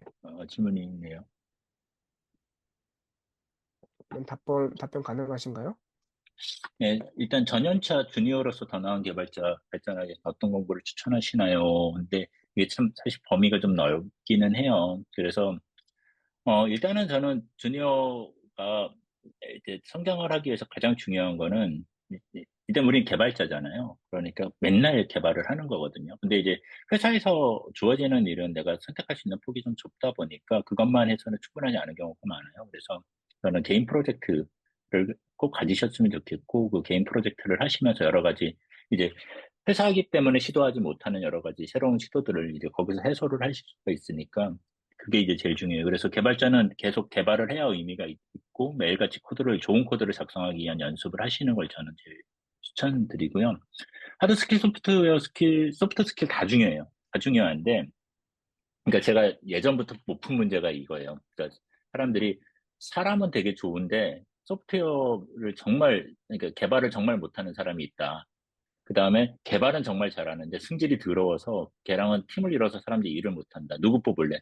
그래서 저는 진짜 고민 많이 했는데 요즘에 솔직히 말하면 둘 다 안 뽑아요. 예. 그러니까 사람을 바꾸지도 못하고요. 소프트웨어 개발에 기초 역량이 없는데, 그러니까 그건 사실 소질이 없는 거죠. 그거를 소질 없는 거를 제가 가르칠 수 있냐? 그건 못 가르치거든요. 그래서 결국은 둘 다 저는 다 중요하다고 생각하는데 이제 시기적으로 좀 중요할 때가 있겠죠. 그러니까 기술 역량을 잘 키워야 되는 하드 스킬을 잘 키워야 될 때가 있고 이제 소프트 스킬이 점점 필요해지는 시기가 있는데 하드 스킬 키워야 되는데 소프트 스킬만 막 키우고 있으면 그건 잘못된 거잖아요. 그래서 이제 주니어 때는 아무래도 하드 스킬이 더 상대적으로 중요하고요. 그 다음에 이제, 그 주니어를 넘어서 이제 시니어로 가게 되면 그때부터는 협업 범위가 넓어지니까 이제 소프트 스킬을 좀 익히시는 게 좀 중요하고요. 중요하다고 생각합니다. 잘한다고 생각해요. 정말 일을 잘한다고 생각했던 분은 이제 많죠. 많은데, 여러 가지 의미에서 조금 차이는 있을 것 같아요. 근데 저는 이제 개인적으로 제가 제일 존경하는 분은 소프트웨어 쪽에서는 이제 예전에 네이버에서 CTO 하셨던 김정민 님이 계세요. 이제 제 직속 상관이기도 하셨는데, 그분이, 저는 그분에게서 되게 놀라운 리더십을 봤던 게 그분은 우선순위를 되게 잘 정하고요. 그 다음에 선언을 하세요. 그러니까 이게 우리한테 되게 중요한 거다라고 선언하고 사람들을 잘 설득하고 그걸 하게 만드는 역량이 있었거든요. 근데 이제 소프트웨어를 만든다라는 게 그런 거잖아요. 결국은 우리가 모든 거를 다 할 수는 없으니까 뭐가 제일 중요한지 고객 입장에서 이해를 해야 되고 그걸 주변 사람들한테 효과적으로 설득해서 이제 동의를 이끌어내야 되는데 그 역량이 뛰어난 게 되게 필요하거든요.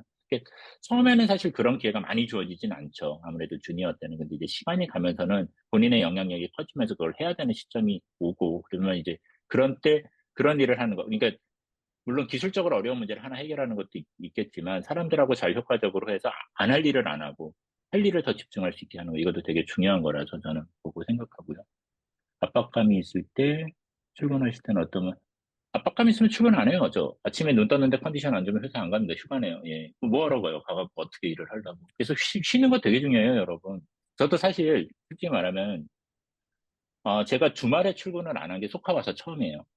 그리고 새벽에 근무 안 한 것도 소카 와서 요즘에도 물론 좀 하고 있기는 한데 저는 이제 라이엇 게임즈에 있을 땐 한국 시간에는 한국 사람들하고 일하고 미국 시간에 미국 사람들하고 일했거든요. 그래서 이제 체력적으로도 너무 힘들고 하니까 머리 다 빠졌었고 눈썹까지 다 빠졌었어요. 그- 근데 이제 제가 그것까지 해보고 나서 이제 안 거다. 이거 조금만 더 하다가 뒤지겠다. 이제 안 뒤지려면 쉴 줄 알아야 된다. 그래서 지금 이제 적당히 쉬는 건데. 그래서 요즘엔 정말 아침에 눈 떴는데 컨디션 안 좋으면 안 가요. 근데 늘 그럴 수는 없는데 이제 적절한 스트레스와 이게 내가 감당할 수 없는 스트레스는 잘 구별하실 수 있어야 되고 그렇게 하기 위해서는 내 몸을 항등성 있게 이게 유지를 해야 되는데 그게 깨질 정도다라고 하면 선제적으로 잘 관리는 해주셔야 돼요. 예, 그때 출근하시면 안 됩니다. 예, 그리고 사이드 프로젝트 할 때 다른 사람에게 딴짓하는 걸로 보일까 봐 이거 딴짓하는 걸로 보는 놈 미친놈인 거지, 그건. 그거 사귀면 안 돼요. 그 정상이 아닌 거지. 거의 개인이 공부하고 사이드 프로젝트 하는 걸 갖다 딴짓한다라고 할 거면 그게 제정신이야, 그게. 예, 그건 무시하세요. 예. 업계에선 사이드 프로젝트 하고 있는 사람들 다 좋아합니다. 예, 절대 좋아합니다. 예, 신경 쓰지 마세요.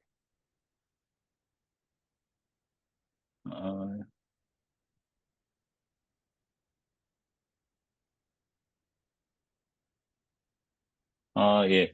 이제, 사실은, 제가 이제 소카에 와서 글을 이제 썼던 이유는 사실 얄팍해요. 그냥 말 그대로 소카가 뭐 그렇게 오래된 회사도 아니고 말 그대로 처우를 막 엄청나게 좋게 주는 회사도 아니고 그냥 그 좀 애매한 위치에 있던 회사고 그다음에 기술 회사라고 잘 알려져 있지도 않아서 개발자들이 선호하지도 않았어가지고 제가 이제 2년 됐는데, 처음 와가지고, 우리 적어도 조카 기술 기업이라는 걸 좀 알리고, 우리가, 효과적으로 협업하기 위해서 많이 고민하고 실천하는 중이다라는 걸 좀 알리기 위해서 그렇게 했고요. 요번 지금 오늘 자정에 이제 신입 개발자 채용 끝나는데, 저희가 2022년도에 신입 개발자 공채했을 때는 지원자가 한 1,500명이 채안 됐을 거예요. 한 1,000명 조금 넘었던 정도였고요. 올해는 4,000명 지원했거든요. 그리고 이제 지원 동기를 물어보는데, 어떻게 알고 지원하셨어요? 라고 했을 때, 전체 지원자의 한 10% 정도가 제 글을 보고 지원을 했다라고 하셔서 그냥 저는 그 정도 효과는 있지 않았나라고 그냥 생각하고 있습니다.